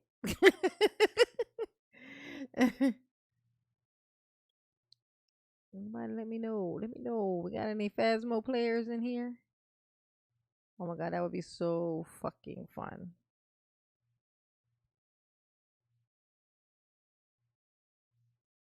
Let me know, honey. Let me know. I will shoot out my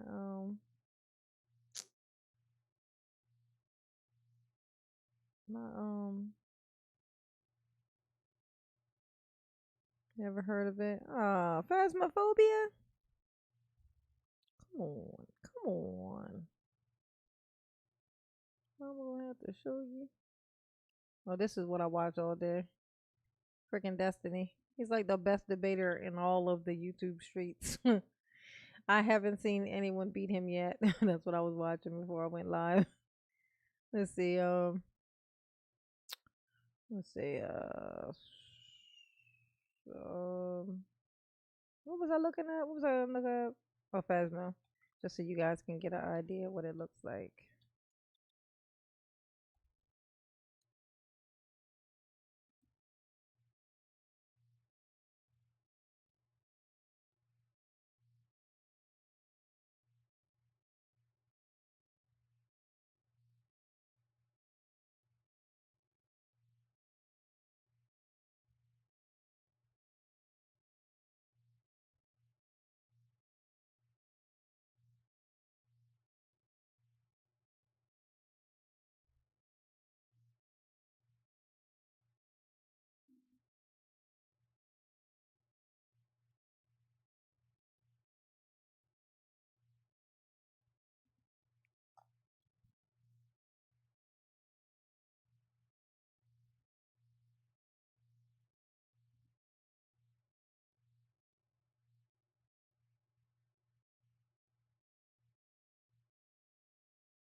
Five spike on the lamp, 5 spike on the lamp. Daniel Harris is a lamp.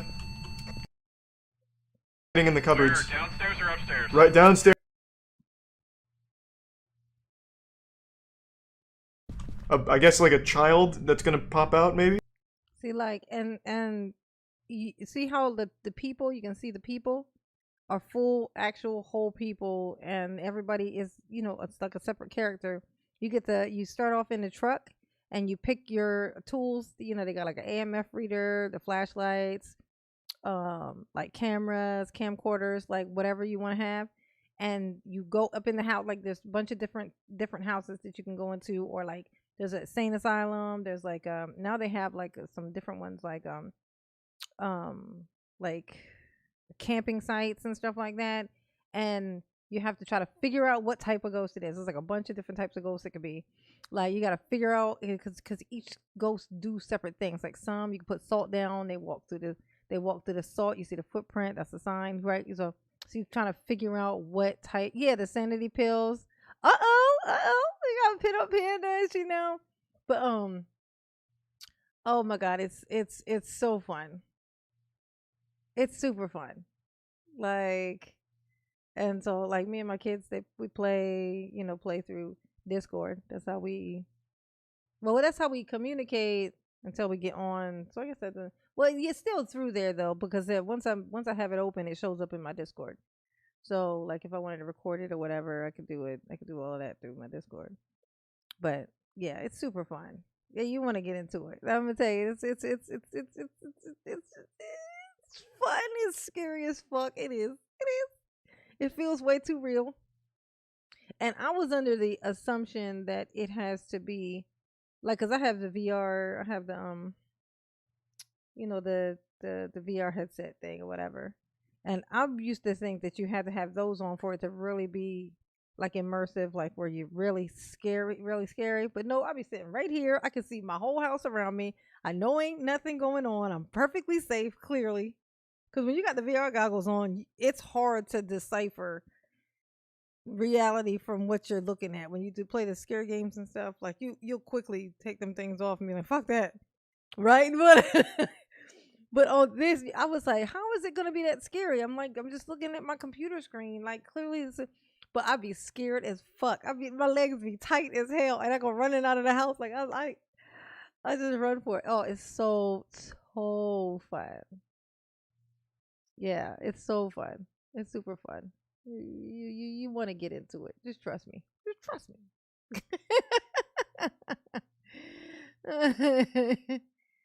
It's good.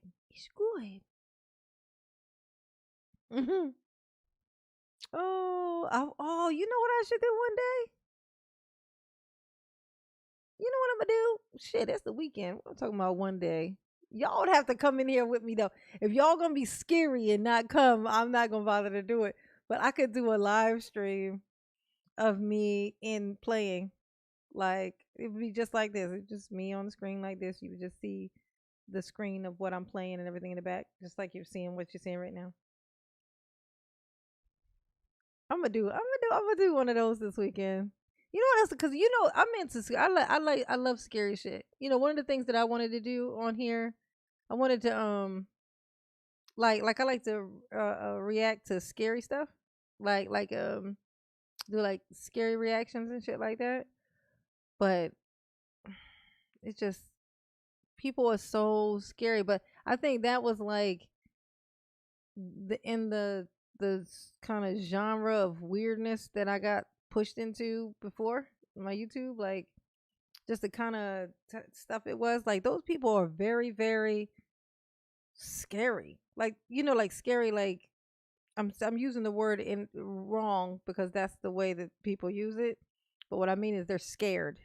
They're very scared of everything. So, which is so funny. It's like they're little terrorists themselves, but they're scared of things that aren't even real. Like they'll do the most atrocious shit to people, but then when you talk about watching a scary movie, they be like, "I don't want that in my spirit." But like, and you is the devil yourself, like. But you don't want this horror movie. You don't want that in your spirit. Oh, okay, got it. Okay, I understand that stupid thing you just said. But that's what I be wanting to do. But I mean, y'all don't pay me no mind when I do it. I'm gonna try it though, cause that's what makes me happy. See, this right here is therapy, but that makes what makes me happy. So, yeah, but I'm gonna try it out. I'm gonna dabble in something else tomorrow and see what happens. I'll pop up on this live, and I'm gonna see how y'all act. Watching me do some scary shit, watching react to some scary stuff. Might just put up some clips and stuff of just some regular scary reactions, and maybe then do a review. Not a review, but like a live stream of me attempting to play, because I've never played Phasmo by myself. I don't think I have the balls to go in the house. Like I've never even attempted it. I only play with the kids. Like I gotta have the three of us walking in the house together. Like I can't go in by myself. I just can't. They tell me what to do. I just go in and they be like, what? I be like, what I need to do? I go, I go with my EMF reader, just looking for EMF 5, and I'm ready to run out of there. Okay, got it. Get the hell out of here. Oh, it's fun. It's Thank fun. you, Ms. Woods, and I should have said this earlier. I have 3 monitors in front of me, and the monitor that I'm pointing at right now is the monitor that the Zoom shows up, so that's why I look like I'm turned away, but I'm actually watching you. Thank you, ma'am. All right, thank you. Thank you. Then I'll turn next to Ruined your Mary life, Edwards. Daryl. Look at If you. you want to turn your You wanted to be in charge so bad, didn't you, Daryl? You wanted to be in charge of everything, didn't you, Daryl? I'm the boss in this town, ain't you, Daryl? No? Oh, sorry, Daryl. And now you in here for 1,000 years, Daryl. Congratulations, Daryl. He do. He look like an emoji. Sad face emoji. Sad face. Sad face emoji. I got a sad face emoji. My emoji's face is so sad. camera on and unmute, and then Ms. Woods, if you Yes, would. ma'am. Now go lay in your bunk bed. I know, Missy. She went straight to her bunk bed, didn't she, girl? She just was like, oh, whew. Pulled that sheet back. Good climbed under there. afternoon.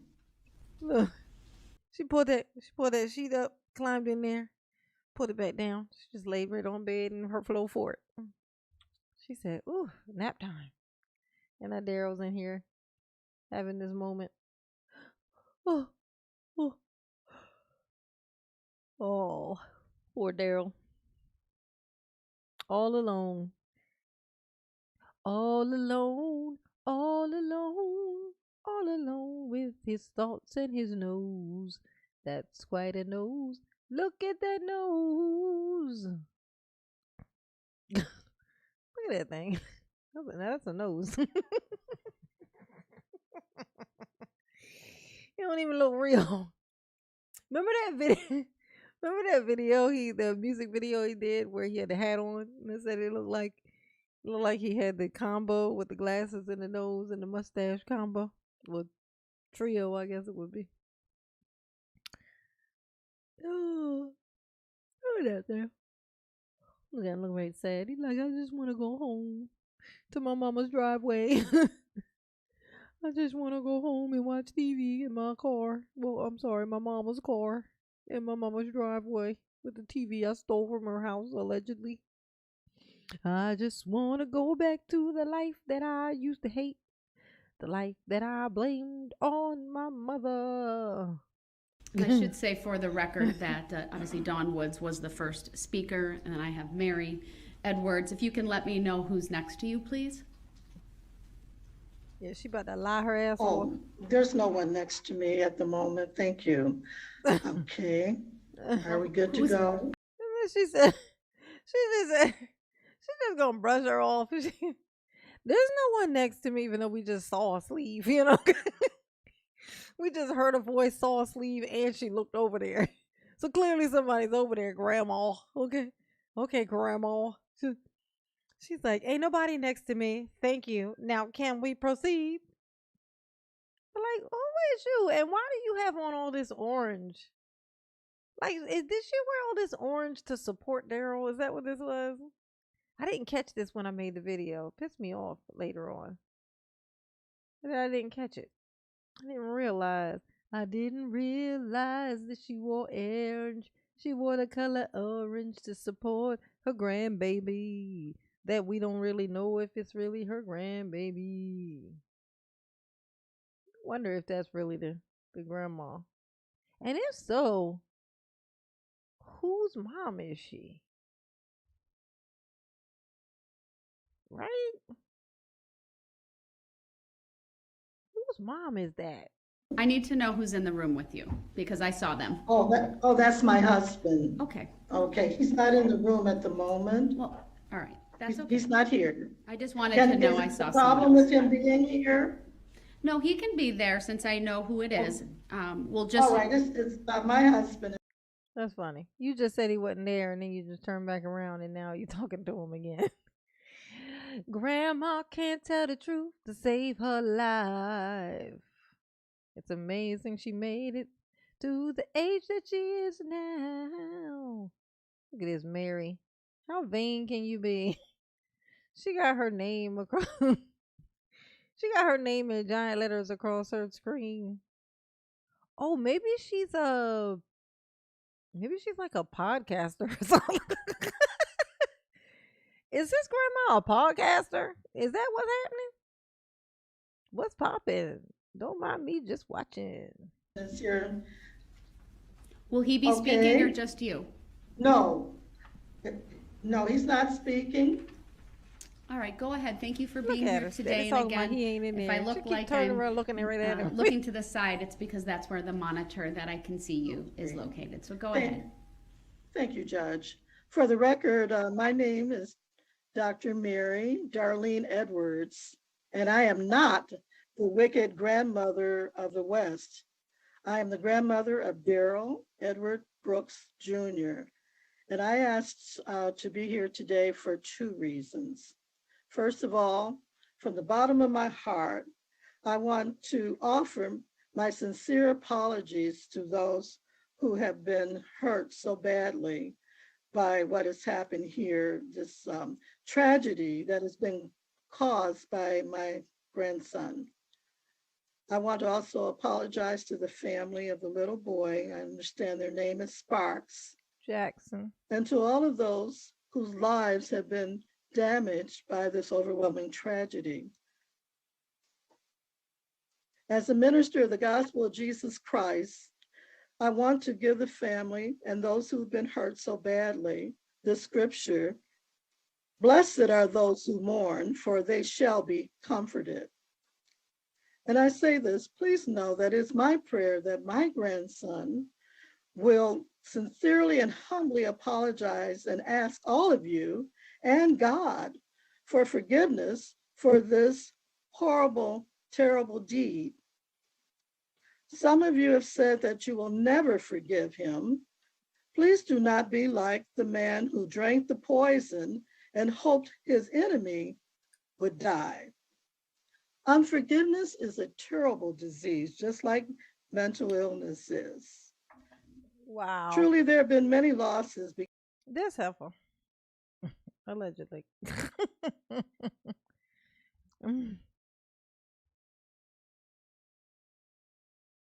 She said, y'all need to forgive him, okay? Okay. Because if you don't, you're going to be the bad guy. You don't want that. You know? If you don't forgive what he done, you know, for yourself. You gotta forgive him for yourself. Like, no, I just gotta forget that he exists. I gotta forget that he exists.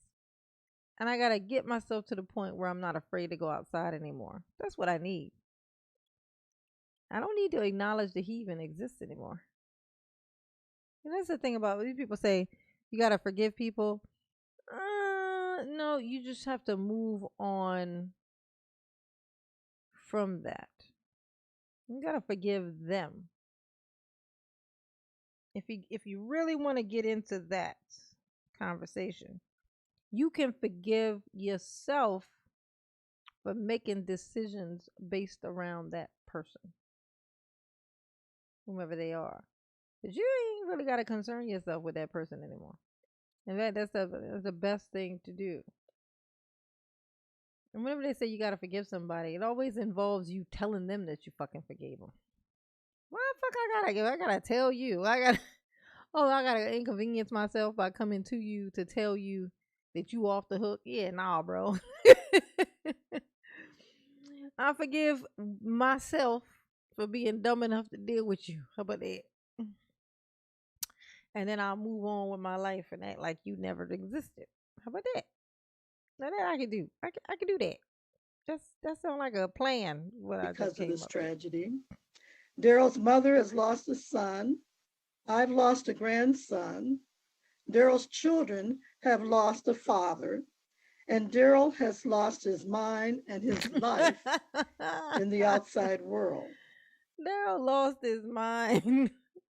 Yes, he did, Grandma. He did. He definitely lost his fucking mind.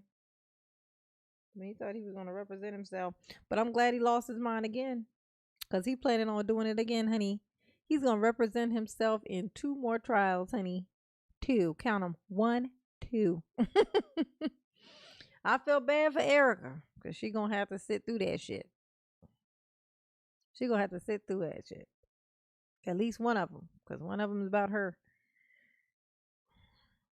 And then, but then we'll also get a little bit of insight in on that nephew too. So he'll have to be there too for his trial. Well, for Daryl's trial about what he did with him. That's gonna be some interesting shit. I cannot wait, honey. How can he lose what he never had? Yes, 2 men and a lady. That's a good question you ask. How can he lose, in fact, what he never had? He can't. Darrell's behavior, including his voice, should get the attention of the powers that be, both near and far. Oh, should it? Oh, yeah. Darrell has suffered from bipolar since the age of 12. Mm-hmm. And it was that disorder that caused him to drive through that crowd.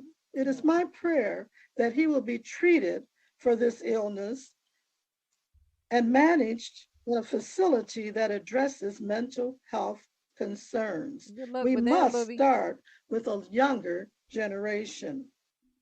Finally, I'm 80 years old, and I have been an ordained minister for the gospel of Jesus Christ for 47 of these 80 years. Isn't that something? Daryl said he's been reading the Bible every day for all his life. He said he grew up in the church, and he said I grew up in the church reading the scriptures. That's what he said. And then he drove his car into a parade over a bunch of children. So I say maybe you should try reading a novel or something. I don't know. I mean, what did you read in that thing? What was in that book, Daryl? What did it tell you? Like, did it tell you to do that?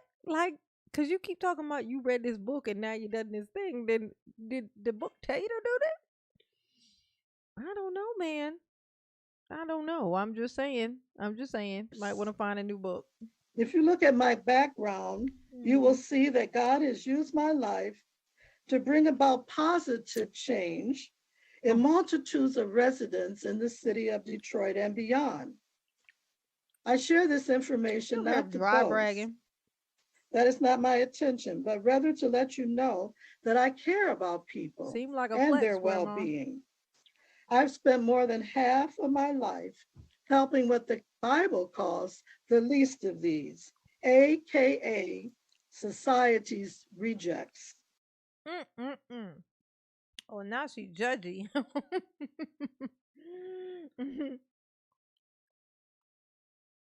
You was working with society's rejects and somehow skipped over Daryl. Your own grandson? I'd say you're not good at identifying the rejects. How you gonna help them and you can't identify them? Your own grandson was like the worst thing we've seen in years. And you didn't know? You didn't pick up on this? Oh, yeah. No, yes, you did, because you said he's been bipolar since he was a kid. So you definitely knew, Grandma. And you out here helping all the other kids. But not your own grandson? I call accomplice.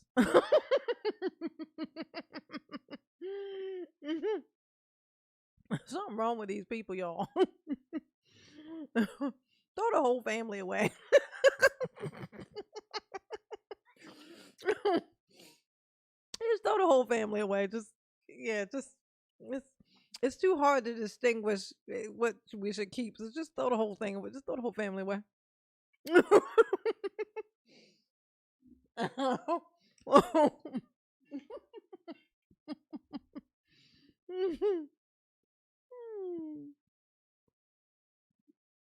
Mm-mm. Mom's mom.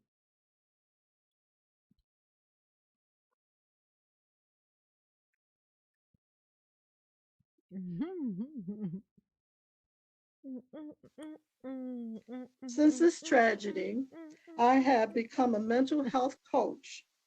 This will help me better understand this horrible disease, Yeah, Miss T, she read that. which has She read plagued that my Reddit post. family for generations.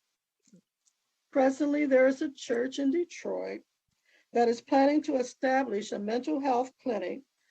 What was she trying to get a donation from the judge? We starting up. We got this fundraiser coming, Judge. You want to sponsor some children's? I like how yesterday he was all, "Hey, how are you, Judge?" I know. Good to see you again. To the male judge and barely a peep to the lady judge. Ain't that something? He's a little guy, and that's how little guys operate. Unless they packing. Little guys who are packing don't act like that. Because little guys who are packing don't feel like little guys. They they're like, internally they feel like they are, they know what they're toting, you know. But little guys toting around little mans, definitely they definitely behave like the smallest of the bitches. And that's Daryl. On the east side of Detroit. Without hesitation, I will support this effort and do everything. If you feel like you lost audio, you know what it might been? It might have been no, because I ain't dropped the scene in a while. Anybody else in here losing audio? Somebody in here asked if we lost audio. Y'all let me know.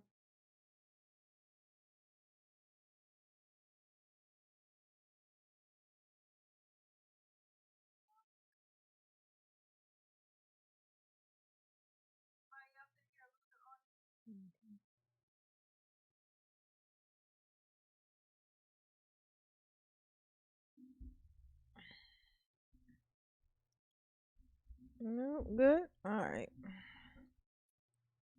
Caramel all on my face. Was enjoying that chocolate bar a little too much. Thing I can to help those struggling with mental illness. Before I close, I just want to share with you some facts with regard to mental illness. And I got this from the government's mental health website. Tell us about There's it. a myth that said mental health problems don't affect me. Many people don't feel like it affects them. That's a myth.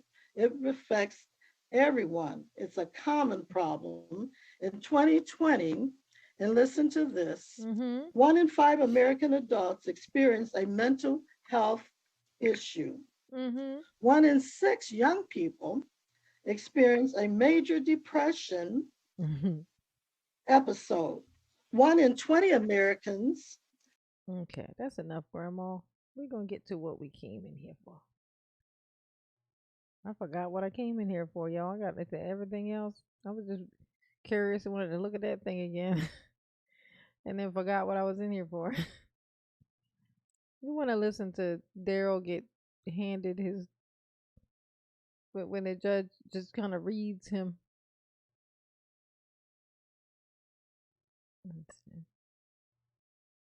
He been making this crazy face the whole time.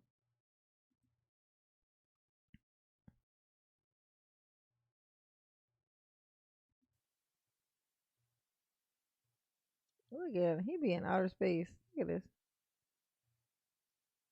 You know he about to get this 1,000 years. He said, I'm about to get 1,000 years and then I'm gonna get 1,000 more just to be the man who got the 1,000 years and is never going home again. Da da da da. Da-da-dum, da-da-dum, da-da-dum, da-da-dum, da. Something wrong with me, y'all. Something wrong with mama. Mama, something's wrong with mama. Here we go. Come on, y'all. Look at these two. Look at this couple in the back just laughing, playing. Hey, we don't go to Cracker Barrel when we leave. Thank you, here. everyone. Please be seated. They're like, I'm hungry. Let's go to lunch. Get a freedom sandwich. We'll throw some over the fence for you, Darrell. Psych. All right, we are back on the record in State versus Brooks. Appearances are as they were before. Yes, it is, Master C. I want to give you all a little bit of my roadmap for my remarks here today and what will ultimately conclude with the sentencing. I'm going to start with a review, frankly, of Mr. Brooks's NGI plea. Now, I wasn't going to start out doing that, but I feel compelled. Oh, thank you, Deborah Wagner. It's mind-boggling. It is. It's mind-boggling. My mind is boggled. The boggle that my mind is boggling. To make a record of certain things in light. Mama love you. Yes, she do. Of many of the statements that were made here today by Mr. Brooks and his family. Following that, I'm going to talk about the case, the strength of the case, the witnesses and evidence that was presented, and some of the things that really impacted me throughout that time and throughout the nearly 4 weeks of trial. Then I will spend some time talking about the victims, their victim impact statements, and again, things that have stood out here to me. I cannot comment on all of the victim statements that have been made, but there are a few that I do want to highlight. And then ultimately, go through the sentencing factors. Because all of these things that I'm going to talk about relate to those factors, which in Wisconsin, there are 3 primary factors: the seriousness of the offense, the need to protect the public, and the character and rehabilitative needs of the defendant. So I want to start sort of near the end of all of the remarks over the last couple of days, and that is with my thoughts on Mr. Brooks and his mental health. I'm not here to debate that you have. Why is Daryl looking like this? Like, what? My heart? My mental health? I ain't got no mental health issues. Oh, wait, no. I mean, yeah, that. Yeah, what about it? Have had a history over time of intersecting with the mental health agencies, and that you may have in your history trauma. Check this out. Now, the look on Daryl's face. Emotional pain and things of that nature. Come on, pain over. Pain I have read through not 1, not 2, not 3, but 4 reports from experts, people who are well known in this field of what we call forensic psychology and psychiatry, individuals who have an expertise in evaluating a plea of not guilty by reason of mental disease or defect. Because I don't want there to be any doubt in my sentencing here today that I've considered that. But I also don't want there. Yeah, I noticed that too, Jennifer. That she wore all orange, like to show, what was it, like solidarity or something? I mean, why was she wearing all that orange? Like she was trying to match him. I thought that shit was super fucking weird. I didn't appreciate it. to be any doubt that somehow this trial was missing something. Because the fact is, Mr. Brooks entered a special plea of not guilty by reason of mental disease or defect in the early summer, maybe late spring of this year. And this court ordered 3 court-ordered evaluations, and the state retained an expert to also review the issue. Whether the defense team at that point ever hired anyone, they are not required to disclose that. I don't know, but I have 4 well-known doctors who have written this court based upon the orders that were made, or one doctor being retained. And these are reports that are thorough. One report is 24 pages. Another is more of a summary. It's 8 pages. Another is 26 pages. And then another is 12. And they look at the discovery information, so police reports, videographic evidence, things of that nature. They have access to any mental health related records from prior stays or things like that. They look at a history. They meet with Mr. Brooks. I've referenced this in the past when competency wasn't so much raised by any of the parties here, but during the trial there was. Ooh.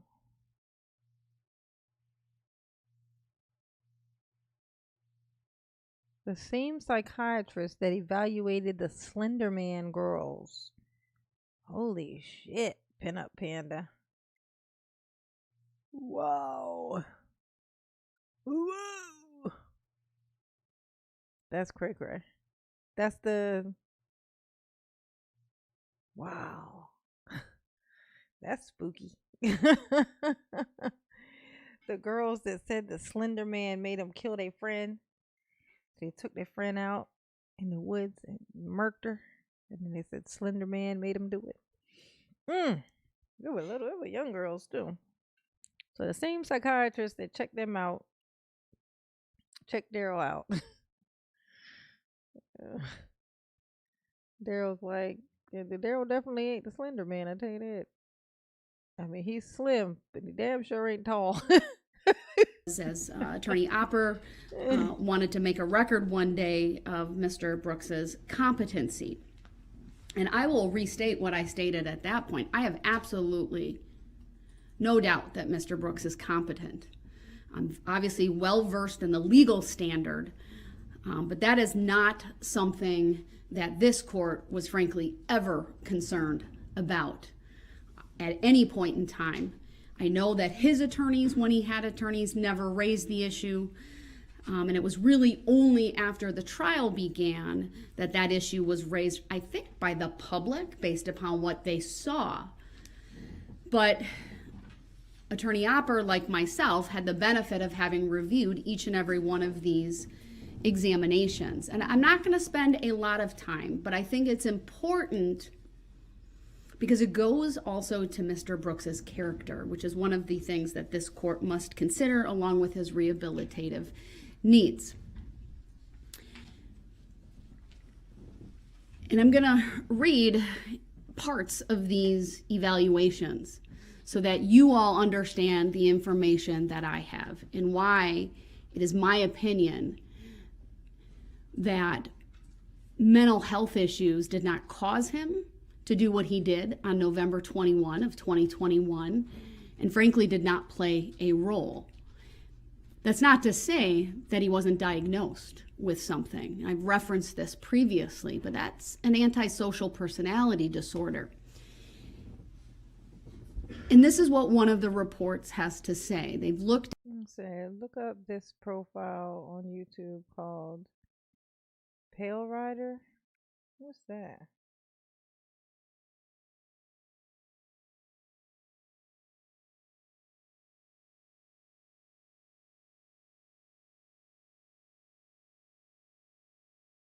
What is the Pale Rider? The Pale Rider. The Pale Rider. That's Daryl. Daryl's the Pale Rider. Maybe. Whoa. Whoa. Ride it. Whoa. My balloon. Whoa. Pony. Let's see. You want to look it up now? Let's see. What's it called? Look up the profile. Pale Rider. Hilarious. Pale Rider.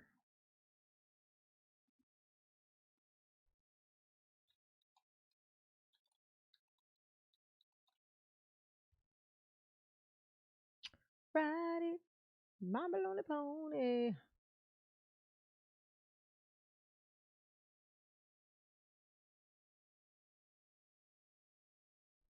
What is this Pale Rider person you speak of?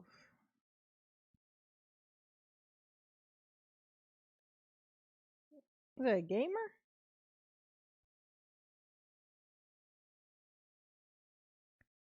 Is this what you're talking about?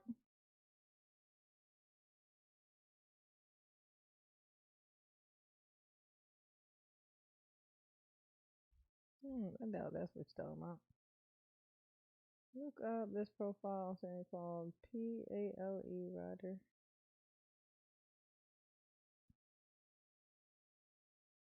Yes, Wander. I'm not sure if this is what you're talking about. There's a profile on YouTube called Pale Rider. His profile pic is this shitless mugshot. Oh no, that's not it. Yeah, that ain't it.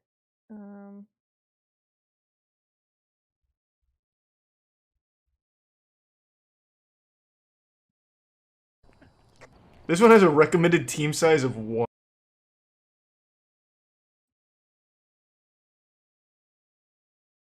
So that they can work jobs here and they're educated in other countries. Now, Yeah. I'll have to check it out on my phone, I guess. I don't know what it is. Oh, got this wound on my finger. Look at this thing.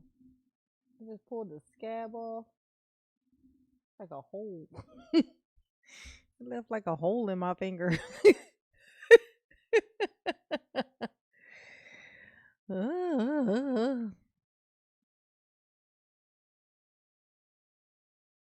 I got a hole in my finger. Ooh. Ooh. One doctor indicated that there was available evidence to sustain a diagnosis of cannabis abuse, intoxication, antisocial personality disorder, adjustment disorder with mixed disturbance of emotions and conduct. And the reports go on to describe what those things are and that they may qualify as an abnormal condition of the mind substantially affecting mental or emotional processes, and thus as a... Yes, I watch Critical and Destiny. Why? Is that bad? I watch Destiny way more than I watch Critical though. I barely watch Critical. My daughter got me watching the Critical. Charlie. His name. Yeah, my daughter got me watching that, but I don't watch it like a lot. I hardly ever. But I ride to work listening to Destiny get like do people in like he's a master. So funny, like a master debater, masturbator. Get it? It's like a master. He's so good at debating. He can debate anybody, from any side, from any culture, from any color, and like literally just anybody. He's just. I love brain. I love big brain, and that's a big brain.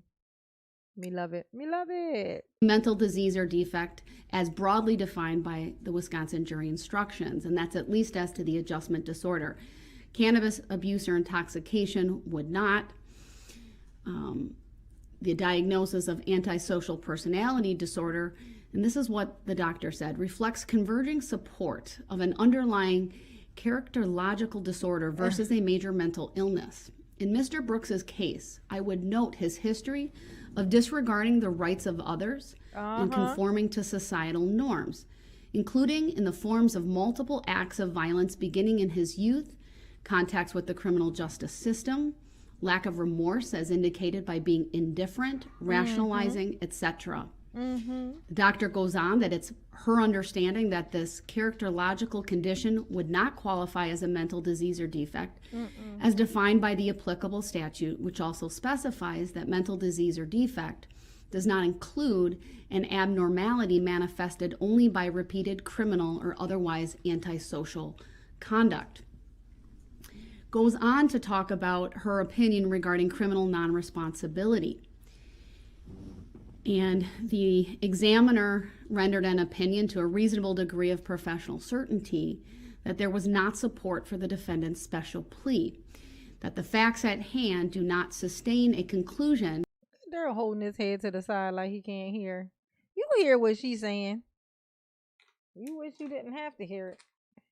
You wish you ain't have to hear it, but you got to hear it. You needs to hear this, Daryl. You're in there pretending like he can't hear shit.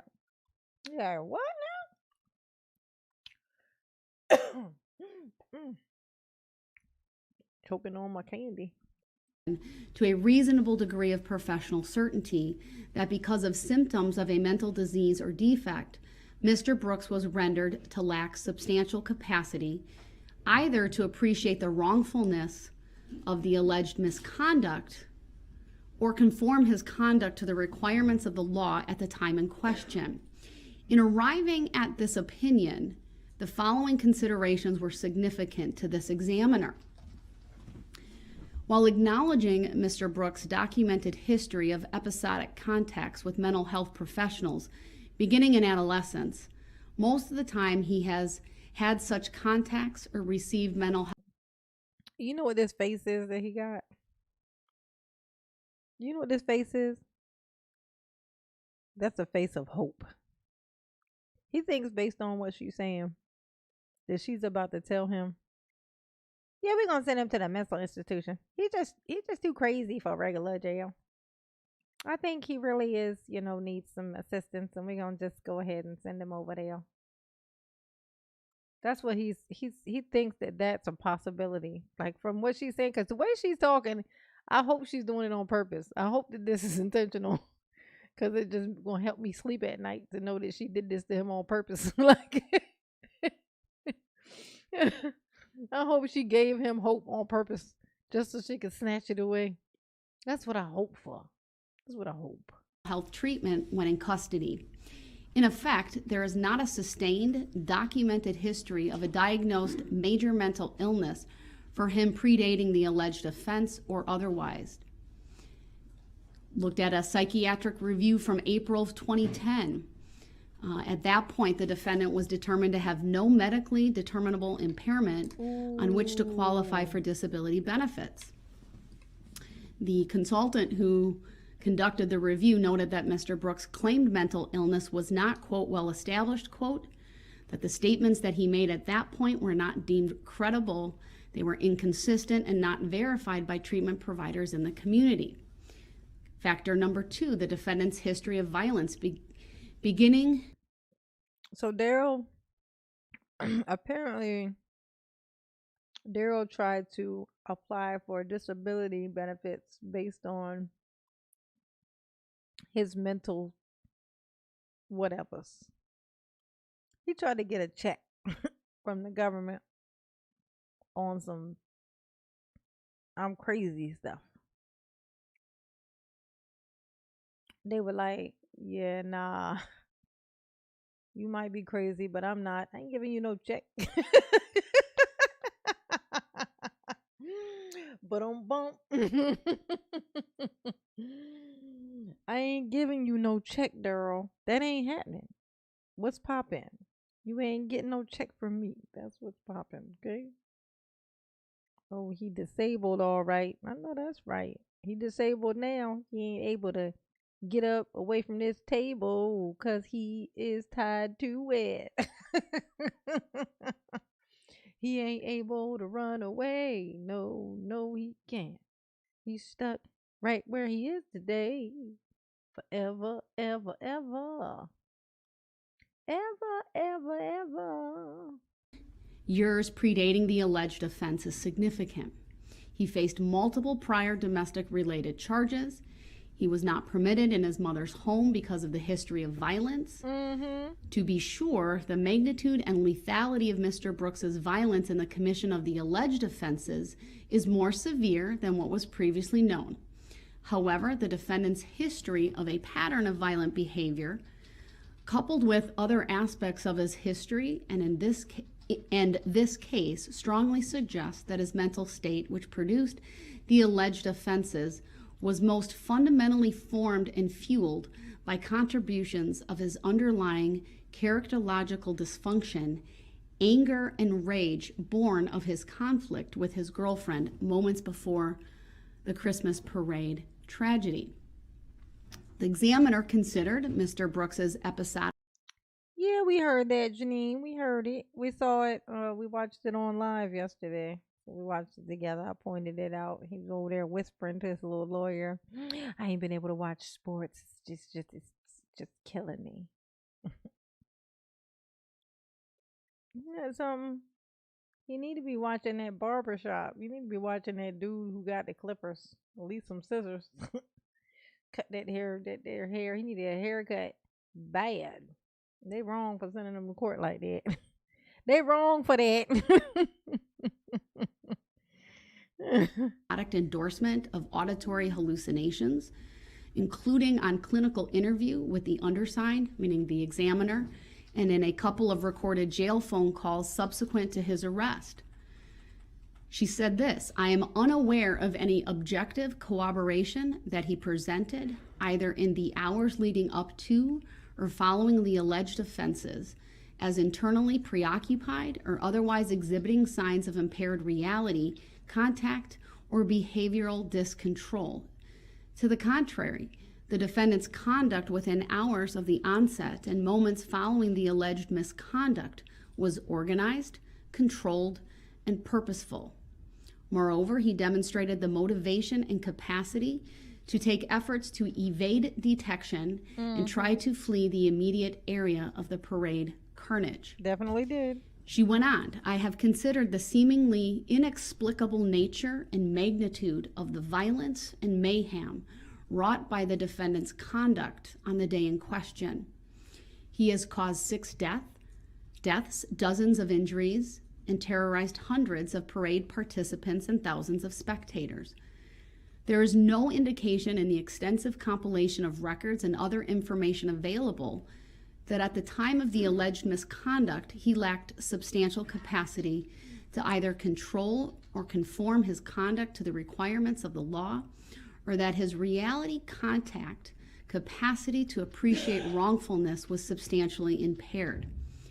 In the context of rage born of his conflict and altercation with his former girlfriend, Turmoil, the defendant was disinclined to control his behavior or attend to its consequences. Notwithstanding the magnitude of the violence in this case, a mental disease or defect is not defined by the unnaturalness or enormity of the act. Moreover, temporary passion or frenzy prompted by revenge, hatred, jealousy, envy, or the like does not constitute a mental disease or defect. She goes on to talk about the course of functioning of Mr. Brooks during the day leading up to the alleged offense. Bill Cosby. Does not suggest that he was behaviorally dysregulated or that his reality contact was impaired. Goes on to talk about what he did in the immediate aftermath of the parade, including fleeing the vicinity, making efforts to evade detection or responsibility, and other things. Went on to discuss other evidence, including the videographic evidence of the Ring doorbell and being on the porch where he sought to use the phone. He had apparently discarded a couple of small bags, later determined to contain marijuana, And presumably, this is the examiner again, he discarded items to evade responsibility for possessing them. By implication, such conduct strongly suggests his capacity to appreciate wrongfulness was then intact. When responding to law enforcement officials, he followed their commands. He lowered himself to the ground. We saw that on the recording of his arrest. She called him when out he was for taken laying into down on the custody ground, and detained. pretending to be tackled. None of the behaviors nor verbal remarks at the time of the arrest suggest he was behaviorally dysregulated or that his reality contact was impaired. Following his arrest and being taken into custody, he engaged in an informal series of verbal exchanges with authorities, and none of his statements taken at face value suggest he was then actively psychotic or that his behavior controls were substantially impaired. She then goes on to talk about the Mirandized statements. This court personally watched every minute of that interaction with. I'm gonna tell you something. Daryl ain't interrupted yet. Who else is nervous about this? Daryl ain't interrupted yet. Do they got a muzzle on him underneath of that? I think they got a muzzle. They put a muzzle on Daryl under his mask. With Detective Carpenter and Detective Stern, along with the one from the night before, which was at the hospital within hours. And I would concur with the examiner's conclusions that the content of his initial statements to authorities included multiple efforts to deceive or mislead. He changed his story multiple times, including he initially denied being in Waukesha the prior Saturday. Yep. He initially asserted he traveled to Waukesha on the day in question in a tan Kia with a friend. He initially asserted his mother did not own a vehicle, though later acknowledged as much, and that he used it from time to time. Other changes in his story over the course of his statements and the nature of them further suggest that he was making active attempts to evade detection or responsibility. By implication, such behavior strongly suggests that his reality contact was then intact. When he was shown photographs of driving in the SUV into the parade route, he indicated it was not him. And this is again the examiner. With the police. She's noting the police contact. It was not until Mr. Brooks was in the booking area of the Waukesha County Jail that he displayed some emotion, and this was to, I believe, Detective Stern, where he said, "I didn't mean to kill nobody." Such a remark indicates an awareness of the consequences of his actions and runs counter to a conclusion of an exculpatory mental disease or defect. There's other criteria or other factors. I'm not going to read them all. That was probably one of the more comprehensive explanations of why that examiner did not. I've said this before, Valerie. If he was to like pee on himself and it like ran down his leg, he would be like electrocuted if he had the shock shackles on.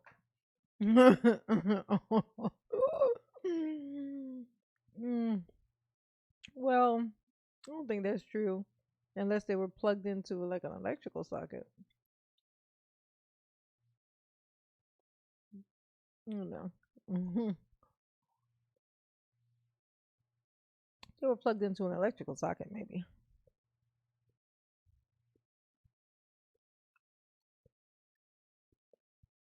Not conclude that there was support for the special plea of not guilty by reason of mental disease or defect. All four examiners shared similar observations. Certainly their conclusions were that there was not support for the special plea. Christine, she just figured out what this One was alive. examiner talked about, again, conduct after driving through the parade, abandoning the vehicle used in the act, altering his appearance by removing his outer layer of clothing, altering how he was wearing his hair, and then engaging in further efforts to leave the scene by securing transportation via a ride-sharing application.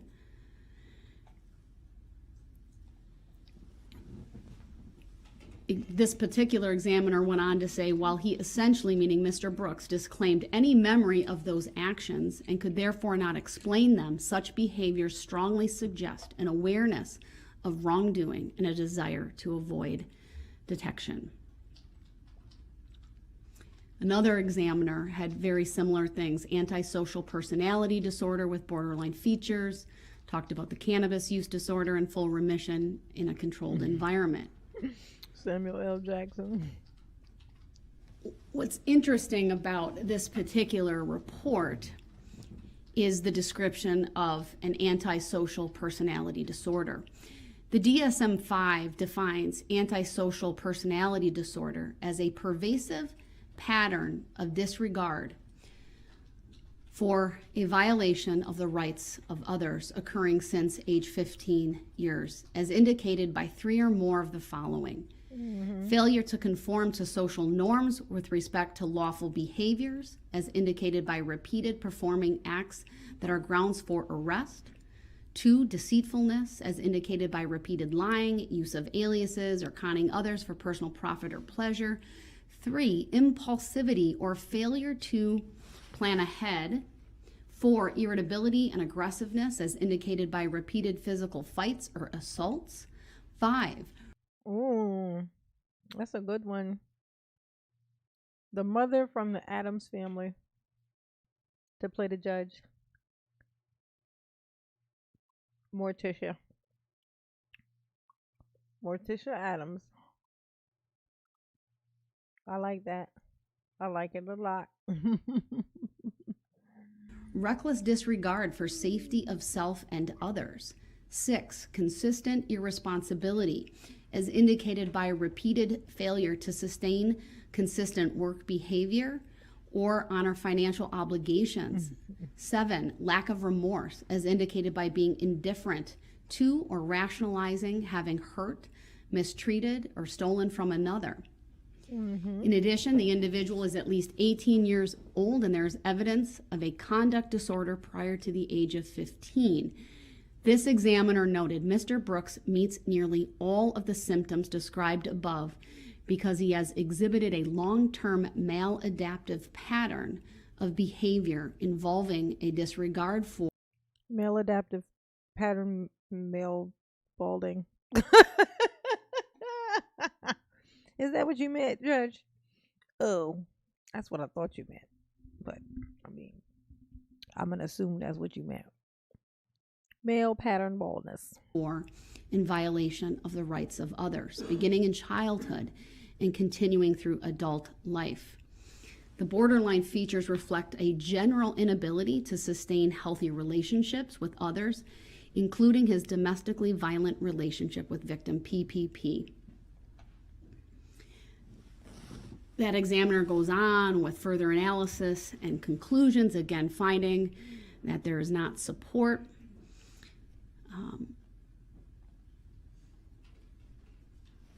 The last examiner, again, made similar conclusions, also diagnosing Mr. Brooks with an antisocial personality disorder.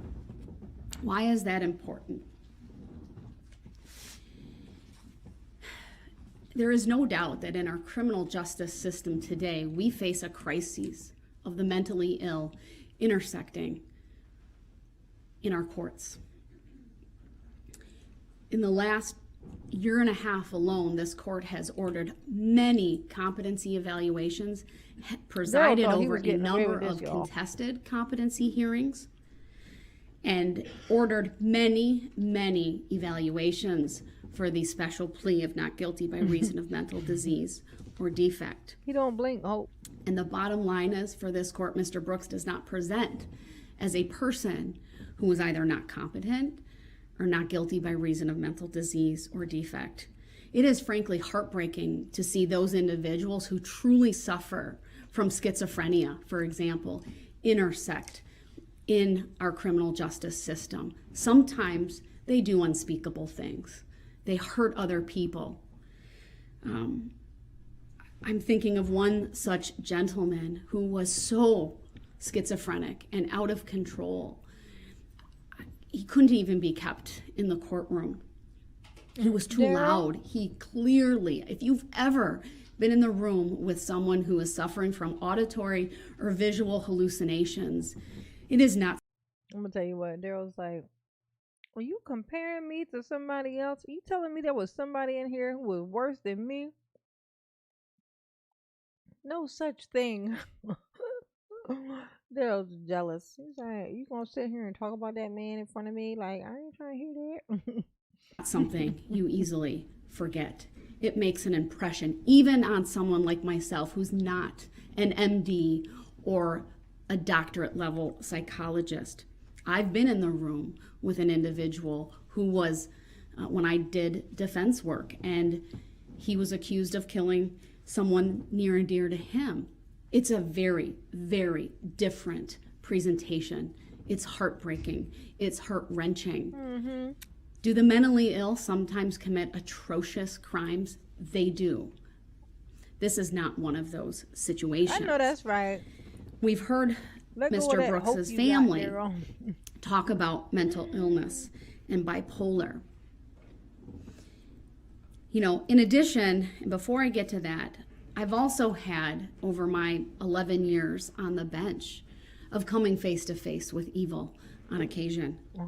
There are many times, good people do bad things, but there are times when evil people do bad things. That part. There is no medication or treatment for a heart that is bent on evil. Child trauma, bipolar, indifference, physical abuse of a child, or even childhood trauma did not cause Darrell Brooks to commit the acts for which he will be sentenced here today. It is very clear to this court that he understands the difference between right and wrong, and that he simply chooses to ignore his conscience. He is fueled by anger and rage. Yes, the rage. Some people, unfortunately, choose a path of evil. And I think, Mr. Brooks, you are one of those such persons. As a mom, my heart breaks for your family, for your mom, and for your grandmother. The son that she raised, the grandson that your grandmother knew, the hopes and dreams they had for your life, they're gone. And I think it's perhaps far easier for them to blame a mental illness than to perhaps come to grips with their son did very, very bad things due to very bad motivations. One of the things ultimately... Ooh, y'all. Sheesh.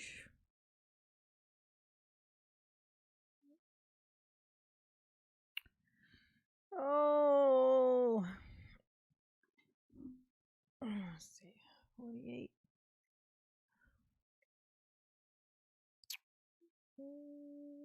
We're going to go to 1 o'clock. That will happen when you are in prison, sir, is that the Department of Corrections, they are statutorily responsible for your care and your well-being, including your mental health. Darrell said I do not have any authority to dictate to them where you go or how they treat you. Double jeopardy. That is far different than when there is support for a plea of not guilty by reason of mental disease or defect. Because then the court has available what is called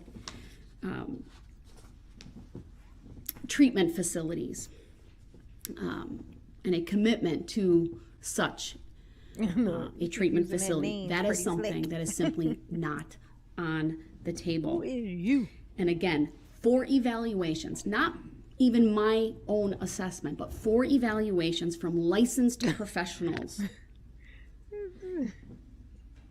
say otherwise. Josh said Judge Darrell stuck the gavel in and broke it off. Even in the face of your family saying that, and even in the face of you claiming that. I'm not No even pain. here to say that some of those things No can't pain. coexist, No pain. and you might not have some of your own mental health issues, whether it be bipolar, childhood trauma, Night or share. things of that nature. Mama love you. But the bottom line is none of that caused you to do what you did on November 21 of 2021. I want to next turn to Look at him. He don't blink, don't move. the trial in this case. And I think it's important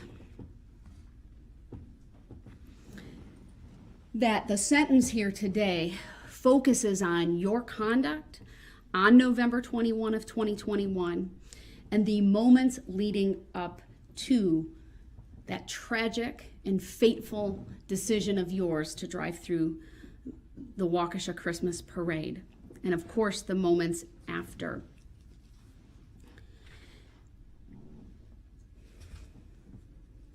I, of course, through my sentencing remarks and ultimately what I do here today, I can't answer all of the questions. I can't address all of the issues, including the why. Perhaps the one question that will remain unanswered. Why?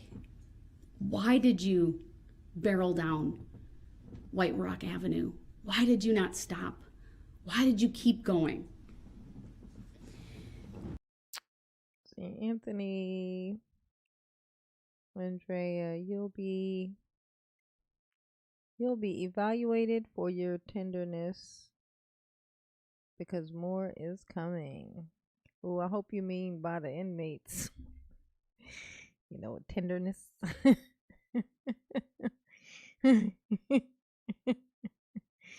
I hope that's what we're talking about. I hope so. Okay. Mama love you. Yes, she do. Thank you, Tony. Well, Anthony. Deborah. Tomato. Tomato. Tomato. Tomato. Mm. Mm. Mama getting sleepy, y'all. Many of us in this courtroom sat Yes. through Yes. the entire trial. Oh my God. And what we learned Ooh. is that very early on in the afternoon of November 21, starting at around 1 p.m., the police got ready for the parade. They The did. staging area was set up, and that was all along White Rock Avenue. Signs were put in place. Uh-huh. Ultimately, barricades were put up at a number of locations on Main Street and surrounding that.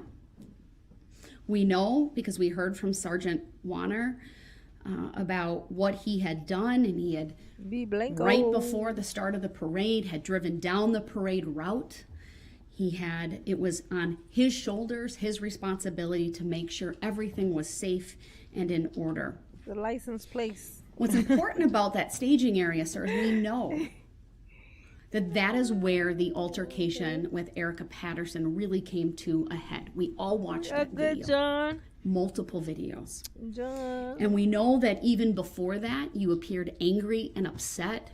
2 individuals testified about you being at that mobile gas station, how you turned the wrong way down a one-way street, waved your hands in the air, rolled down your window, either exchanged gestures or words with one of the drivers. Perhaps 30 minutes or so before the start of the parade, maybe an hour or so before you drove down the parade route. That part. But what's important is the signage. Even you, at one point, I believe when you were talking with Detective Carpenter, noted, it was my words, my assessment, it was clear something was going on. I think what you said was a lot of shit was blocked off. You'd driven past those signs on the staging area. He did.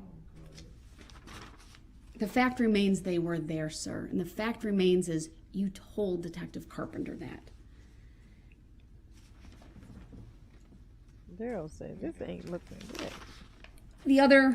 We then heard from, He over there mumbling. It's about to go awry. the witnesses related to Ms. Patterson. We heard from Corey Runkle. We heard from Erica Patterson herself.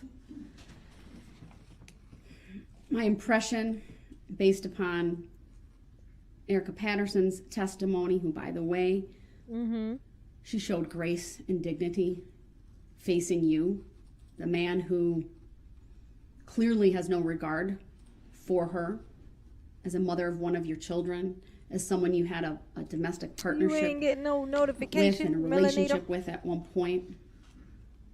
That's not true. I think sometimes they will unsubscribe you. Like, you'll be subscribed and then suddenly you're not. So maybe just make sure that you're still subscribed. And then re-hit the notification button. You feel me? Hopefully that'll work.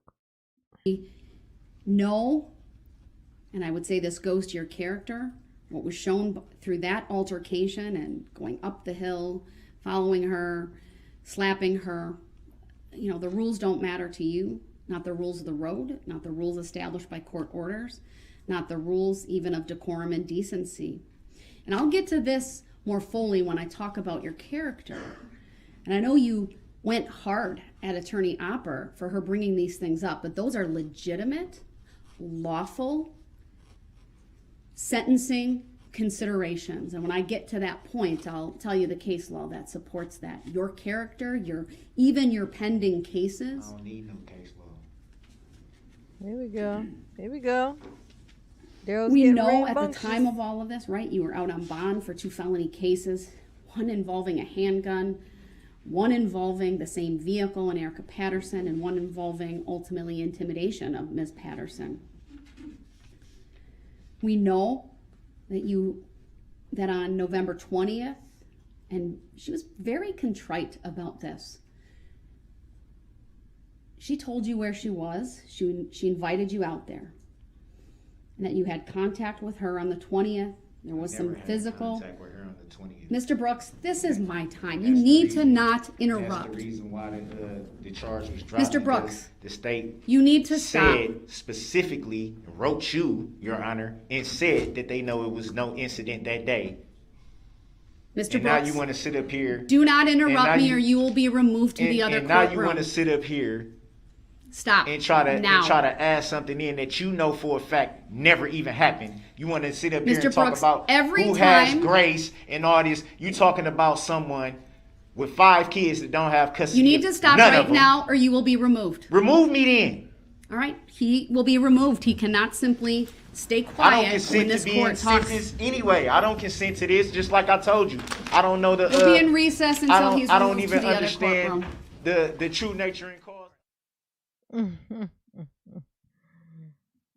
All right. We're gonna stop it there for the night, y'all. Mama dozed off twice. Mama be tired. She be tired. She be sleepy from being at work.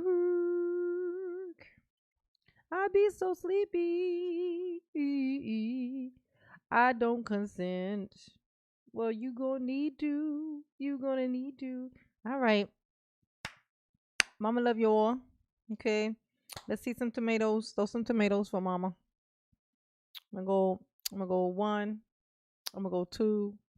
And I'm gonna go 3. And then y'all gonna throw tomatoes. 3. 1, 2, 3. Tomatoes. Tomatoes. Tomatoes. Boo. Tomato, tomato, tomato, tomato, tomato, tomato.